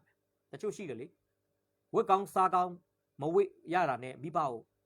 ရန်ရှာပြီးအပြစ်တင်ပြီးတချို့ဖုံးအစ်စ်ကင်ချင်တယ်မိဘမဝယ်ပေးနိုင်သေးဘူးဆုတောင်းပါပြောတယ်တောင်းချမ်းတယ်နော်ဖုံးအဟောင်းကိုဟိုပေါက်လိုက်ဒီပေါက်လိုက်ပုံစံမျိုးပေါ့ဗျာဖုံးအစ်စ်မရအဲ့ဒါဆိုလဲဒါကျေးဇူးမတိတတ်တာပဲဒီကကျွန်တော်တို့ကိပက်ဖုံးလေးပဲကင်ရဗျာ ဖုံးအဆုပ်လေးပဲကန်ရကျေးဇူးတော်ချီးမွမ်းရမယ်ကျေးဇူးတော်ချီးမွမ်းဘုရားကျေးဇူးတင်ရမယ်ကျေးဇူးတင်ရမယ်ကျွန်တော်တို့ရဲ့ဘယ်အနေထားမဆိုတခါကျွန်တော်တို့ကဘာဖြစ်လဲဆိုရင်လိုချင်တဲ့အရာတစ်ခုကိုဆွဲလန်းပြီးတော့မှအဲ့ဒီလိုချင်တဲ့အရာမရနိုင်တာကိုပဲမကြည်မနှက်ဖြစ်ရင်းနဲ့ကိုယ့်လက်ထဲမှာရှိနေတဲ့ tablet အဟောင်းလားဖုန်းအဟောင်းလားဒီအရာတွေကိုအပြစ်လို့မြင်လာတယ်ဗျအဲ့ဒါမှားတယ်လို့ကျွန်တော်ပြောချင်တယ်ဒီကြည့်ရှုတဲ့ပိဿာဓမ္မလို့စိတ်ဓာတ်မျိုးဘယ်နှယောက်ရှိမလဲလို့မပြောတတ်ဘူးဘလို့ပဲနေရကိုပိုင်အိမ်နဲ့ပဲနေရကွန်ဒိုနဲ့ပဲနေရအိမ်ငှားနဲ့ပဲနေရတဲဆုပ်မှာပဲနေရကျွန်တော်တို့နေထိုင်ရတဲ့အနေအထားဝစ်ဆင်ရတဲ့အနေအထားစားတော့တဲ့အားလုံးအတွက်ဖခင်ကိုကျေးဇူးတင်ပါကျေးဇူးတည်တတ်တဲ့စိတ်ရှိနေတဲ့၍ခရိယန်အသက်တာပြိုလဲဖို့မဖြစ်နိုင်ဘူးကျေးဇူးတည်တတ်တဲ့စိတ်အသက်တာထဲမှာကုန်ခန်းသွားပြီဆိုရင်တော့စာဒံမာနကိုဝင်ပေါက်ပေးလိုက်တဲ့ကဲ့သို့ဖြစ်သွားတဲ့အတွက်ကြောင့်ညီးထွားလာမယ်မြည်တမ်းလာမယ်မကြည်မနှက်ဖြစ်လာမယ်ဖခင်ကိုမကြည်နှက်ဘူးပတ်ဝန်းကျင်ကလူတွေကိုမကြည်နှက်ဘူးကိုမကြည်နှက်ဘူးနောက်ဆုံးကိုယ့်ရဲ့ဖြစ်တည်မှုတောင်မကြည်နှက်တော့ဘူးဆာလံဆရာပြောသလိုအသက်ရှင်သမျှကာလပတ်လုံးထာဝရဘုရားကိုငါချီးမွမ်းမယ်ဆိုတာမဟုတ်တော့ဘဲနဲ့အသက်ရှင်နေရတာကအမင်္ဂလာကြီးလို့အမြင်မှားပြီးတော့မှတစ်ချိန်လုံးကျင့်စဲနေမှာတစ်ချိန်လုံးမကြည်မနှက်ဒါကြောင့်ကျွန်တော်ပြောမယ်နော်မိတ်ဆွေမှာကျေးဇူးတည်တတ်သောစိတ်မရှိတော့ဘူးဆိုရင်တော့မိတ်ဆွေသည်မျက်မှန်စိမ့်တက်လိုက်တဲ့လူလိုပဲဗျကျေးဇူးမတည်တတ်တဲ့မျက်မှန်ကြီးတက်လိုက်လို့ကတော့မြင်သမျှအရာအားလုံးကခမည်းတော်အဆင်ပြေတော့မှာမဟုတ်ဘူးထမင်းကြည့်လဲအဆင်မပြေဟင်းကြည့်လဲအဆင်မပြေအဝတ်စားကြည့်လဲအဆင်မပြေနောက်ဆုံးပေါင်းတဲ့ဆက်ဆံရေးတွေပြဿနာပေါင်းတဲ့ဆက်ဆံရေးမှာပြဿနာတက်လာမယ်နောက်ဖယားနဲ့မိတ်ဆွေရဲ့ဆက်ဆံရေးမှာပြဿနာတက်လာမယ်ဒါကြောင့်ကျွန်တော်တို့ဘယ်လိုခေါ်မလဲကျွန်တော်ရဲ့ပုဂ္ဂလိကဆိုကျွန်တော်ကဘလို့နေရဘလို့စားရဘလို့ဝိရပြဿနာမရှိဘူးဗျပြဿနာမရှိဘူးကြည်နှက်တယ်ကျန်းစာစကားနဲ့ပြောဆိုတင်းတိမ်ရောက်ရဲနိုင်တယ်ဗျတင်းတိမ်ရောက်ရဲနိုင်တယ်အဝိစားပေါ်မှာလဲ feeling မလာဘူးစားလိုက်အစားတောက်ပေါ်မှာလဲခံစားချက်ကောင်းစားနိုင်နေစားလိုက်မယ်ဗျမကောင်းရင်လဲစားလိုက်မယ်နော်အဆင်ပြေသလိုပဲကိုယ့်ရဲ့လူနေမှုဘဝတင်းတိမ်ရောက်ရဲနေဖို့မတမအရေးကြီးတယ်နော်ကိုယ့်ထက်ချမ်းသာတဲ့သူတွေကိုမြင်ပြီးတော့မှကိုယ့်ကိုဖျားသခင်ပြင်ဆင်ထားပေးတဲ့နေ့စဉ်လူနေမှုဘဝပုံစံကိုမကျေနပ်ဘူးဆိုရင်မိတ်ဆွေရတာကျေးဇူးကမ်းတဲ့သူပဲဖြစ်တယ်ကျေးဇူးကမ်းတဲ့သူပဲဒါကြောင့်ကျွန်တော်ပြောမယ်နော်ကျေးဇူးတည်တတ်တဲ့စိတ်နဲ့ကျွန်တော်အသက်ရှင်ကြရအောင်ကျေးဇူးတည်တတ်တဲ့စိတ်နဲ့အသက်ရှင်ခြင်းဟာတနည်းအားဖြင့်ပြောမယ်ဆိုရင်ကျေးဇူးတော်နဲ့အထိုက်ရောက်အသက်ရှင်နေတာပဲဖြစ်ပါတယ်ဒါကြောင့်ကိုမိဘကိုမလုပ်ပေးနိုင်တဲ့အရာတွေပေါ်မှာမိဘကိုမကျင့်ဆဲပါနဲ့နော်ကျေးဇူးတော်ချီးမွမ်းပါကျေးဇူးတော်ချီးမွမ်းပါတချို့ကသူများမိဘကသူများသားသမီးကိုဒီလောက်လုပ်ပေးနိုင်တယ်ငါတို့မိဘမလုပ်ပေးနိုင်ဘူးအဲ့ဒါခင်ဗျာ comparison မလုပ်ပါနဲ့မိဘချင်းလည်းမနိုင်ရှင်ပါနဲ့သားသမီးချင်းလည်းမနိုင်ရှင်ပါနဲ့နော်ကိုယောက်ျားနဲ့သူ့ယောက်ျားလည်းမနိုင်ရှင်ပါနဲ့ကိုမိန်းမနဲ့သူ့မိန်းမလည်းမနိုင်ရှင်ပါနဲ့ဟာသူ့မိန်းမကတော့ဟင်းချက်တော်လိုက်တာမင်းကတော့ဟင်းချက်လိုက်ရင်အမြဲတမ်းငံနေမင်းကဟင်းချက်လိုက်ရင်တလွဲအဲ့လိုလည်းမလုပ်ပါနဲ့မလုပ်ပါနဲ့သူ့ငန်းသူ့တာသူတတ်နိုင်သလောက်ကျေးဇူးတော်ချီးမွမ်းဖို့နော်ကျေးဇူးတော်ချီးမွမ်းဖို့ပဲဖြစ်တယ်တချို့ကအလိုမကျနိုင်ဘူးအဲ့ဒီစိတ်အလိုမကျတာကြီးနဲ့ပဲခြေဆောင်ရင်းလေးရောက်သွားမှကျွန်တော်အရန်စိုးရိမ်နေကြအရန်စိုးရိမ်နေအဲ့တော့ကျွန်တော်ဒီနေ့ပြောချင်တယ်ဟေစကိဟာဘုရားသခင်ရဲ့မဆာခြင်းကျေးဇူးတွေကိုမြောက်များစွာခံစားရတော်ညာလေကျေးဇူးတော်နဲ့အထိုက်ရောက်အသက်မရှင်မိတဲ့အတွက်ကြောင့်သူ့တက်တာမှာ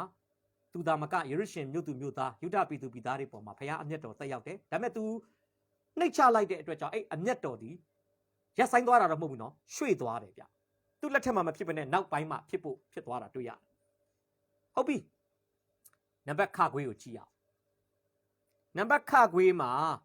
ဟေစကိအသက်တာမှာတွေ့ရတဲ့မာနရဲ့ဒုတိယမြောက်ဇယိုက်လက္ခဏာကဘာလဲသူနေပြန်ကောင်းလာပြီ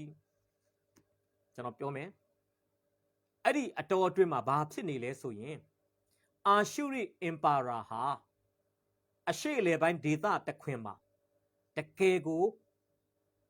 အခိုင်ခန့်ဆုံးအင်အားအတောင့်အတင်းဆုံးအင်ပါရာတစ်ခုဖြစ်ပြီးတော့နောက်ပိုင်းမှာတက်လာမဲ့ဘာဘလုံအင်ပါရာကတော့တိုးတက်မှုလမ်းကြောင်းပေါ်မှာ အစပြိုးနေတဲ့တနည်းကြရင်တော့ Babylon Empire ကအထွတ်ထိပ်ရောက်မယ်ဗျာလောလောဆယ်တော့ Babylon Empire ကအရှိန်နဲ့တဖြည်းဖြည်းနဲ့တက်လာပြီအာရှုရိကတော့အဆုံးစုံထိဟာလာတောက်တင်းခိုင်မာနေတဲ့ Empire Babylon Empire ကတော့တက်သစ္စာ Empire ဆိုတော့ဒီအဲ့ခေတ်တုန်းကဘာဖြစ်ဆိုရင် Empire ဘုရင်တွေကကျွန်တော်တို့ဒုတိယကမ္ဘာစစ်ပြီးတဲ့အခါမှာ American ဥဆောင်တဲ့ NATO စာချုပ်အဖွဲ့နဲ့ Soviet Union ဥဆောင်တဲ့ဝါဆောစာချုပ်အဖွဲ့ဆိုပြီးပေါ်လာတာနော် American ဥဆောင်တဲ့ NATO အဖွဲ့မှာဆိုရင်ဂျာမန်တို့ပြင်သစ်တို့အင်္ဂလန်တို့ဒီကျွန်တော်တို့အီတလီတို့မှအစပေါ့ဗျာဒီဥရောပနိုင်ငံတွေပါတယ်ဥရောပအနောက်ပိုင်းနိုင်ငံတွေပေါ့ရုရှားဥဆောင်တဲ့ဘက်မှာတော့ Soviet Union မှာတော့ဘယ်အဖွဲ့တွေပါလဲဆိုရင်ပိုလန်တို့ရိုမေးနီးယားတို့ချက်ကိုစလိုဗက်ကီးယားတို့နော်နောက်ကျွန်တော်တို့ယူဂိုစလာဗီးယားတို့အဲ့ဒီအုပ်စုတွေကဝါဆောစာချုပ်အဖွဲ့တွေဖြစ်တယ်သူတို့က NATO စာချုပ်ထဲမှာပါတယ်ဆိုရင်အဲ့ NATO စာချုပ်အဖွဲ့ဝင်နိုင်ငံတနိုင်ငံကိုတခြားနိုင်ငံကလာတိုက်ရင်တစ်ဖွဲ့လုံးကဝိုင်းတိုက်ဖို့ဖြစ်တယ်ဝါဆောစာချုပ်လည်းအလားတူပဲဆိုတော့ဒီမှာလည်းကျွန်တော်ပြောချင်တာအာရှုရိ Empire နဲ့ Babylon Empire ကပြိုင်ဘက်တော့မဟုတ်သေးဘူး Babylon ကတော့အားနည်းသေးတယ်ဒါပေမဲ့ Babylon ကတနေ့သောအခါမှာအာရှုရိ Empire ကိုတွန်းလှန်နိုင်ဖို့သူအင်အားတွေလိုက်စုနေတာအဲ့အရှိပိုင်းဒေသမှာရှိတဲ့ယူဒာပြည်တို့အီသေလပြည်တို့မှအစပြနိုင်ငံတိတွေအများကြီးရှိတာအဲ့နိုင်ငံတွေကိုသူတို့ကစစ်ရေးစစ်ရာအရာစာချုပ်တွေချုပ်ပြီးတော့မှသူ့တစ်ဖက်ကိုယ့်တစ်ဖက်မွေးနေတဲ့အချိန်ဖြစ်တယ်အဲကြောင့် Hiski အနာရောဂါပျောက်တယ်ဆိုတာကြားတဲ့အခါမှာเนาะကျွန်တော်400ခန်းကြီး20ပိုက်ငယ်7ကနေ73ကြားမှာဘာဖြစ်လာလဲဆိုရင်ကျွန်တော်အဲ့ဒါလေးကိုဖတ်ပြမယ်เนาะ400အခန်းကြီး20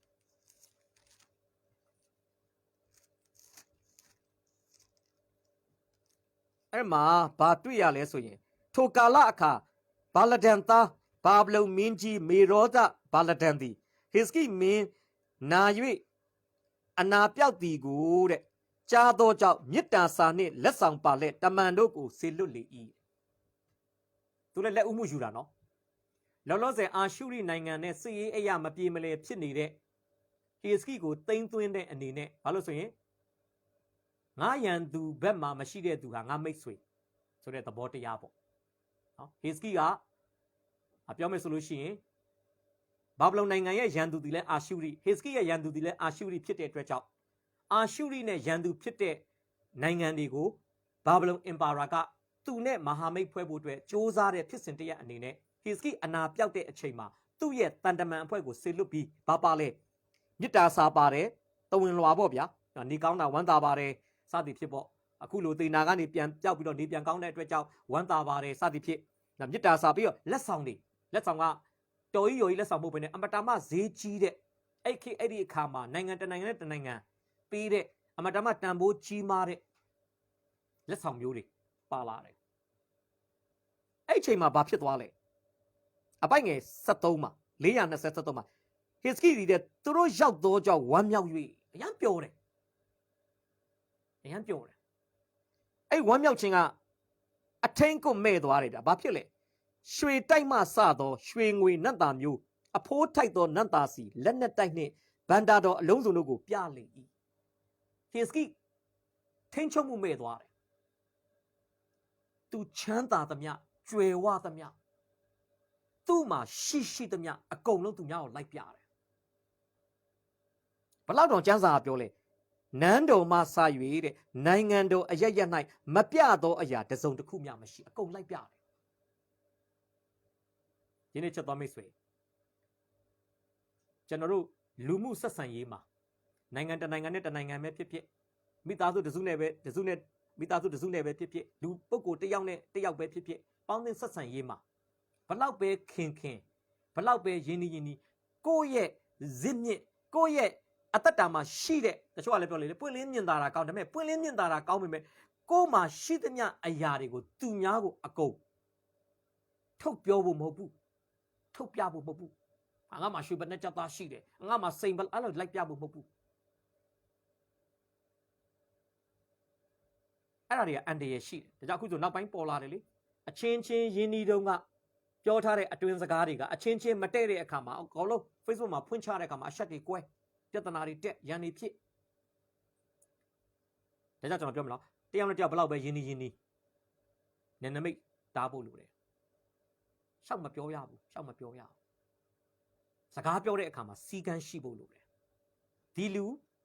သိတင်သလားသားသမီးတောင်မှကိုသားသမီးတောင်မှမိဘကအတိပေးတင်သလောက်ပဲအတိပေးလို့ရတယ်ငါသားသမီးပဲဆိုအကုန်တော့ပြောလို့မရဘူးစီကန်းရှိဖို့လိုတယ်လူမှုဆက်ဆံရေးမှာလည်းအဲ့တိုင်းပဲဆရာနဲ့တပည့်ကြားမှာလည်းဆရာကသူ့မှာဖြစ်သမျှတပည့်အကုန်လုံးအဲ့တုံဖောင်းဖောင်းတားပြီးတော့ပြောပြဖို့မဟုတ်တယ်လို့တပည့်ကလည်းသူ့ဥစ္စာ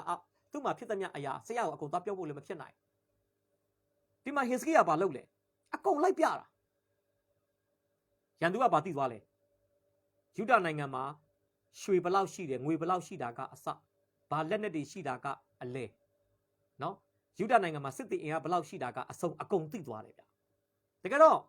ဘာဘလုံရှင်ဘီရင်လွှတ်လိုက်တဲ့တမန်ဒီလာရောက်တဲ့ရည်ရွယ်ချက်ကနှစ်ခုရှိတယ်ပထမရည်ရွယ်ချက်ကယူဒနိုင်ငံရဲ့ခိုင်ခန့်မှုကိုကြည့်ရှုဖို့တမန်အားဖြင့်ဆိုရင်ယူဒနိုင်ငံကိုတမန်အဖွဲ့လာမယ်ဆိုဘယ်လက်ခံမလဲကျွန်တော်ကျမ်းစာထဲမှာကြည့်လေယောသလက်ထက်မှာအကိုတွေခါနန်ပြည်ကနေအစာခေါင်းပါတဲ့အတွက်ကြောင့်အကုတ်တုတိုင်းပြည်ကိုရောက်လာတဲ့အခါမှာယောသကနော်ဒါသူ့အကိုတွေကိုသူဘယ်လိုခေါ်မလဲစနင်းနာတဲ့အနေနဲ့ပြောတာပါမင်းတို့ကငါတိုင်းပြည်ကိုလာပြီးတော့မှဟလာတရှူလာလုတ်တဲ့ပုံစံမျိုးနဲ့ယောသကသူ့အကိုတွေကိုဆွတ်ဆွဲတယ်အဲ့ခေတ်ကာလတုန်းကတိုင်းတစ်ပါးကလာတဲ့သူတွေကိုအင်ရှင်နိုင်ငံကလူတွေကအဲ့ဒီပုံစံမျိုးနဲ့ပြောဆိုတတ်တာဖြစ်တယ်နောက်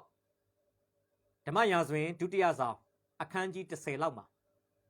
အာမုံရှင်ပြည်နာဟတ်တည်ပြီးတော့သူ့သားဟာနုံနန်းတက်တဲ့အချိန်မှာအဲ့နန်းတက်ပွဲအခမ်းအနားကိုဒါဝိဒ်ကသူ့ရဲ့တန်တမန်အဖွဲ့ကိုလွှတ်ပြီးတော့ဘယ်လိုခေါ်မလဲ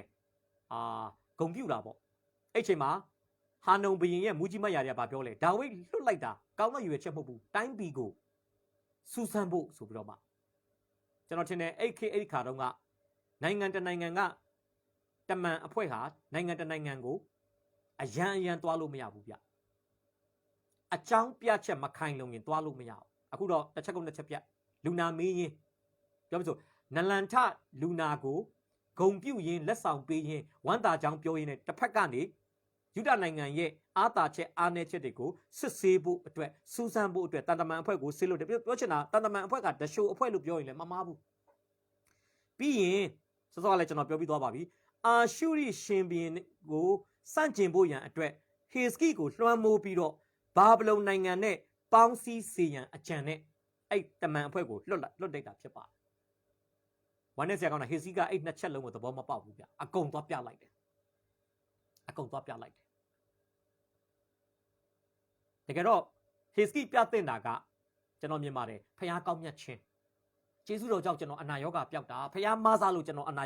ဘာဘလုံတမန်အဖွဲ့အရှိမဟေစကီဖြစ်နိုင်လို့ရှိရင်ဖျားကောင်းမြတ်ကြောင်းဖျားသခင်အသက်ရှင်ကြောင်းသူ့အသက်တာကတဆင်ပြသဖို့ကောင်းတာကျမ်းစာမှာလည်းပြောတယ်လေရှင်မသက်ခရစ်ဝင်ကျမ်းအခန်းကြီး9အပိုင်းငယ်16မှာယေရှုခရစ်တော်ဖျားကဘာပြောလဲဆိုရင်ထိုနည်းတူတဲ့သူတစ်ပါးတို့သည်တင်တို့ဤကောင်းသောအကျင့်ကိုမြင်၍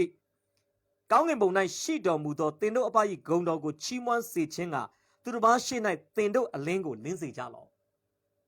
ဟေစကီအလင်းမလင်းနိုင်ခဲ့ဘူးဟေစကီကကောင်းသောအကျင့်ကိုမပြသနိုင်ခဲ့ဘူးဘာတွေပဲပြသလဲလက်နဲ့တိုက်တယ်ဘန္နာတိုက်တယ်အကုန်လျှောက်ပြတာနောက်တမန်တော်17:23မှာရှုရိပီအန်တီယုတ်မြို့ကိုဘာနဘရောက်လာတဲ့အခါမှာတမန်ကျမ်းစာကဘလို့ဖော်ပြလဲဆိုရင်ကျွန်တော်အဲ့ဒါလေးကိုဖတ်ပြခြင်းနဲ့တမန်တော်ဝတ္ထုခန်းကြီး7ပိုင်းငယ်23မှာထိုသူသည်ဘာနဘထိုသူသည်ရောက်၍ဘုရားသခင်ကျေးဇူးတော်ကိုမြင်လင်ဝမ်းမြောက်ဝမ်းသာခြင်းရှိ၍ဟာလေလုယာတကယ်တော့ကိုယ့်အသင်းတော်ကိုသူများလာတာပဲဖြစ်ဖြစ်ကိုယ့်မိသားစုစီမှာသူများလာတာပဲဖြစ်ဖြစ်ကျွန်တော်တို့ပြသဖို့ကောင်းတဲ့အရာဟာဖခင်ရဲ့ကျေးဇူးတော်ဖြစ်ပါတယ်ဟာလေလုယာအခုဟေစကီကသူ့ရဲ့ကောင်းသောအကျင့်လည်းမပြသဘူးဖခင်ကျေးဇူးတော်ကိုလည်းမမြင်ခိုင်းပဲနဲ့ရွှေတွေငွေတွေနန်းတော်တွေဘန္တာတိုက်တွေလက်နက်တွေစစ်သားတွေဒါတွေပဲရှောက်ပြတာဒါကျွန်တော်လည်းကိုယ့်အသင်းတော်ကိုသူများလာရင်ငါတို့အသင်းတော်မှာဟာလား electric ပစ္စည်းတွေဘယ်လောက်ရှိတယ်ဘာပစ္စည်းတွေဘယ်လောက်ရှိလဲအသင်းတော်ရဲ့ကြွယ်ဝချမ်းသာမှုကိုပြမလားအသင်းသူအသင်းသားအင်အားတောက်တင်းတာကိုပြမလား ကျွန်တော်အသင်းတော်မှာတချင်းအတန်ကောင်းတဲ့လူတွေဘယ်နှယောက်ရှိလဲဂီတာတီးကျွမ်းတဲ့လူတွေဘယ်နှယောက်ရှိလဲကီးဘုတ်တီးတော်တဲ့လူတွေဘယ်နှယောက်ရှိလဲကျွန်တော်အသင်းတော်မှာကျမတို့အသင်းတော်မှာတရားဟောကောင်းတဲ့တရားဟောဆရာဘယ်နှယောက်ရှိလဲဆိုတာမျိုးကိုပြမလားကျွန်တော်အသင်းတော်အပေါ်မှာကျွန်တော်အသင်းတော်ထဲမှာဖခင်ရှင်ဘလောက်တောင်ကောင်းမြတ်တယ်လဲဆိုတာကိုပြမလားဆိုတာဒီနေ့ကျွန်တော်တို့စဉ်းစားဖို့ဖြစ်ပါတယ်မိသားစုကိုသူများလာရင်လဲမိသားစုရဲ့ကြွယ်ဝချမ်းသာမှုကိုပြမလားမိသားစုမှာရှိတဲ့သားသမီးတွေရဲ့တော်ကြောင်းတက်ကြောင်းကိုပြသမလားတို့ဒီမဟုတ်မိသားစုပေါ်မှာဘုရားရှင်ကောင်းမြတ်ခြင်းကိုမိသားစုရဲ့လူနေမှုပုံစံအဖြစ်ပြသမလားဆိုတာဒီနေ့စဉ်းစားဖို့ဖြစ်ပါတယ်ဟေစကိရဲ့အသက်တာမှာတွေ့ရတဲ့ဒုတိယမာနကြီးတဲ့လက္ခဏာကတော့နိုင်ငံတော်အရရက်၌အလုံးစုံတို့ကိုပြသခြင်းပဲဖြစ်ပါတယ်ဒါကြောင့်ချစ်တော်မိတ်ဆွေဟေစကိကဘာနဲ့သွားတူလဲဆိုရင်သစ်ပင်တပင်ကိုအမြစ်ကနေပြလိုက်တယ်လို့ဖြစ်သွားတယ်သစ်ပင်ဒီအမြစ်ပေါ်သွားရင်မခိုင်ခန့်တော့ဘူးဗျကျွန်တော်သွားရည်လေဒီတိုင်းပဲလေသွားအမြစ်ဒီသဖုံးထဲမှာရှိရမယ်သွားအမြစ်ဒီသဖုံးပြင်ကိုထွက်လာပြီဆိုရင်ရေခဲရေတောင်းရင်ကျင်မဲရေခဲမှုစားရင်ကျင်မဲဘလို့ကျင်တာတောင်ကျင်မဲဗျအဲ့သွားမှာကြာရှည်ခိုင်ခန့်မှုမရှိနိုင်တော့ဒါကြောင့်အမြစ်ဆိုတာကရှိတဲ့ရှိအပ်တဲ့နေရာမှာပဲရှိရမယ်အပေါ်ထွက်လာဖို့မဟုတ်ဒါကျွန်တော်ကိုစီမှာလဲဖုံးကွယ်ထားမယ်အမြစ်တွေရှိပါတယ်အဲ့ဒါတွေကိုမဖုံးကွယ်ပဲနဲ့နော်စကားအပြည့်ရှောက်ဖော်ပြမယ်နောက်ကျွန်တော်တို့ဟလာမပြောတင်တာတွေပြောမယ်မပြတင်တာတွေပြမယ်ဆိုရင်ဒါဟာဟလာလူမှုဆက်ဆံရေးမှာသာမကဝိညာဉ်ရေးအတွက်လည်းအန္တရာယ်ရှိတယ်ဆိုတာကျွန်တော်ဒီနေ့ဖော်ပြပေးချင်ပါတယ်ဟေစကိပထမမာနကြီးတဲ့သွင်ပြင်လက္ခဏာကတော့ဂျေဇုတော်နဲ့အထိုက်လျောက်မကျင့်ဆောင်တာဖြစ်တယ်လို့ဒုတိယမာနကြီးတဲ့လက္ခဏာကတော့နိုင်ငံတော်အရရက်မှာအလုံးစုံတို့ကိုဘာဗလုန်ကလွတ်လိုက်တဲ့တမန်အဖွဲ့ကိုပြသခဲ့တာပဲဖြစ်ပါတယ်အဲ့ဒီပြသမှုကြောင့်နောက်ပိုင်းမှာနေဗုခဒ်နေဇာလက်ထက်မှာဘာဗလုန်နိုင်ငံသည်ယူဒပြည်ကို3 ကြိမ် 3 ခါတိုင်စစ်ထိုးပြီးတော့ယူဒနိုင်ငံရဲ့ကောင်းပါဘေးဆိုတဲ့ဗိမာန်တော်တစားနန်းတော်တစားနဲ့တကွနော်မင်းကြီးမင်းသားတွေမြောက်များစွာကိုစစ်သုံးမန်းအနေနဲ့ဖမ်းသွားပြီးဟာလာကျူးကျော်သိမ်းပိုက်ခဲ့တယ်ဆိုတော့ကျွန်တော်ဒီနေ့ဖော်ပြပေးချင်ပါတယ်ဟေစကိပေးလိုက်တဲ့သဲလွန်စားတွေကသူတို့နိုင်ငံကိုသူများကျူးကျော်ဖို့အတွက်လက်ရက်ခေါ်လိုက်တဲ့ကဲ့သို့ဖြစ်သွားတာဖြစ်ပါတယ်ကဲနောက်ဆုံးတစ်ချက်နံပါတ်ကငယ်ဟေစကိရဲ့အသက်တာမှာတွေ့ရတဲ့တတိယနဲ့နောက်ဆုံးမာနကြီးခြင်းရဲ့လက္ခဏာကဘာလဲဆိုရင်ကိုယ်အမှုရာကိုရှုမှတ်ခြင်းပဲဖြစ်ပါတယ်အဲ့အကြောင်းအရာကတော့400ခန်းကြီး15အပိုက်ငယ်14ကနေ19အတွင်းမှာကျွန်တော်တို့တွေ့ရမှာဖြစ်ပါတယ်တမန်ကျမ်းစာတော်မြတ်ကကိုယ်အမှုရာသူ့အမှုရာနဲ့ပတ်သက်ပြီးဖော်ပြတာလေးကိုကျွန်တော်ဖတ်ပြပေးချင်ပါတယ်ကောရိန္သုဩဝါဒစာပထမဆုံးအခန်းကြီး10အပိုက်ငယ်24မှာတမန်ကျမ်းစာကပြောလဲကိုယ့်အကျိုးကိုဘယ်သူမျှမရှာစေနှင့်သူ့အကျိုးကိုလူတိုင်းရှာစေကိုယ့်အကျိုးကိုအဘယ်သူမျှမရှာစေနှင့်သူ့အကျိုးကိုလူတိုင်းရှာစေနောက်ဖိလိပ္ပိဩဝါဒစာမှာလည်းအလားတူကျမ်းစာတစ်ပိုက်ရှိပါတယ်ဖိလိပ္ပိဩဝါဒစာခန်းကြီး2အပိုက်ငယ်4မှာကိုယ့်အမှုရာကိုသာမရှုမမှတ်ပဲသူ့အမှုရာကိုအချင်းချင်းရှုမှတ်ကြလောလို့ကျမ်းစာကပြောပါတယ်ဆက်စပ်ကျွန်တော်ပြောခဲ့ပြီးပြီဘာဗလုန်တမန်အဖွဲ့ရောက်လာတဲ့အခါမှာဟေစကိအနေနဲ့မပြအပ်တဲ့အရာတွေကိုပြပြီးဝါကြွားလိုက်တဲ့အတွက်ကြောင့်ကြွားလုံးတွေထုတ်လိုက်တဲ့အတွက်ကြောင့်ဘုရားသခင်က prophet ဟေရှာယကနေတဆင့်နော်သူ့ကိုဘာပြန်ပြီးတော့မှသတိပေးစကားပြောလဲဆိုရင်ကျွန်တော်ဖတ်ပြချင်ပါတယ်အပိုက်ငယ်14မှာထိုအခါတဲ့အပိုက်ငယ်73မှာနန်းတော်နိုင်ငံအရရက်မှာရှိသမျှကိုပြလိုက်ပြီ14မှာထိုအခါ prophet ဟေရှာယသည်ဟေစကိမင်းကြီးထံတော်သို့သွား၍ထိုသူတို့သည်အဘယ်သို့ပြောကြပါသနည်းအဘယ်ပီမအထံတော်သို့လာကြပါသနည်းဟုမေးလျှောက်တော်ဟေစကိကဝေးသောအရက်ဘာဗလုန်ပီမရောက်လာကြသည်ဟုပြန်ပြော၏ဟေရှာယသတင်းကြားတဲ့အခါမှာဟေရှာယရောက်လာပါလိမ့်မယ်ဟေရှာယလည်းအကုန်သိထားပြီးသားဖြစ်ပါလိမ့်မယ်ဟေစကိလျှောက်ပြတာတွေဒါပေမဲ့ဟေစကိပါဇက်ကဖြေတာကိုလူချင်းတဲ့အတွက်ကြောင့်ဘေးကလာတဲ့သူတွေလဲသူတို့ကဘသူတွေလဲမေးတယ်15မှာနော်နန်းတော်၌အဘေရာကိုမြင်ကြပြီတနည်းဟုမေးပြန်လင်ဟေစကိမင်းကနန်းတော်၌ရှိသမျှကိုမြင်ကြပြီဗန္တာတော်တွင်ငါမပြသောအရာတစုံတစ်ခုမျှမရှိဘူးပြန်ပြော၏သူတို့ဘယ်ကလာလဲဝေသောပီကလာတယ်ဟေရှာယဘာဆက်မေးလဲနန်းတော်မှာသူတို့ဘာတွေမြင်သွားလဲအကုန်လုံးငါပြလိုက်တယ်အကုန်လုံးမြင်သွားပြီအဲ့ကမှာဟေရှာယဘာပြောလဲ ตัวกาเฮชายากาก้าวเงบูชีชินทาราพยายนึกกระปัดดอกกูน้าทองล้อนั้นดอกในชิตมียากูละก้าวยนี่แต่งเอาตัวท่าโบเบโรดีซีบุตมียากูละก้าวบาบลมิวตัวยูดวายาตัวกาลาดียาวเลยมีเพราะเราวันนี้เสียก้าวเลยจะส่งตะคุมยามาจันจุนยาหูทาราพยาไม่ดมูอีอากงပြလိုက်တဲ့အတွက်အကုန်လုံးရန်သူကတိုင်းတစ်ပါးကိုတင်သွားလိုက်မယ်ပြည့်ဆက်ပြောတယ်ဆက်ရှစ်မှာဥစ္စာပစ္စည်းတတ်မဲ့အရာပဲမကဘူးနော်တက်ရှိအရာပါပါတယ်တင်နှစ်ຫນွေ၍ရတော့တင်ဤသားမြေတို့ကိုလည်းယူသွား၍သူတို့သည်ဘာဘလုံရှင်မြင်းဤနန်းတော်၌လူပြိုတော်လှုပ်ကြလိမ့်မည်ဟုဟေစီအားပြောဆို၏ဒါဒိုင်လာတို့မှာသွားပြည့်စုံတယ်ဒိုင်လာတို့ရှာဒရက်တို့မေရှက်တို့ဗနေနီဂေါတို့ဆိုတာတော်ဝင်အမျိုးနွယ်ကဆင်းသက်လာတဲ့ဘရင်အမျိုးနွယ်ကဆင်းသက်လာတဲ့လူတွေဖြစ်ပါတယ်တော်ဝင်သွေးပါတဲ့အုပ်စုတွေဖြစ်တယ်စစ်တုံးမအနေနဲ့အဖမ်းခံရတယ်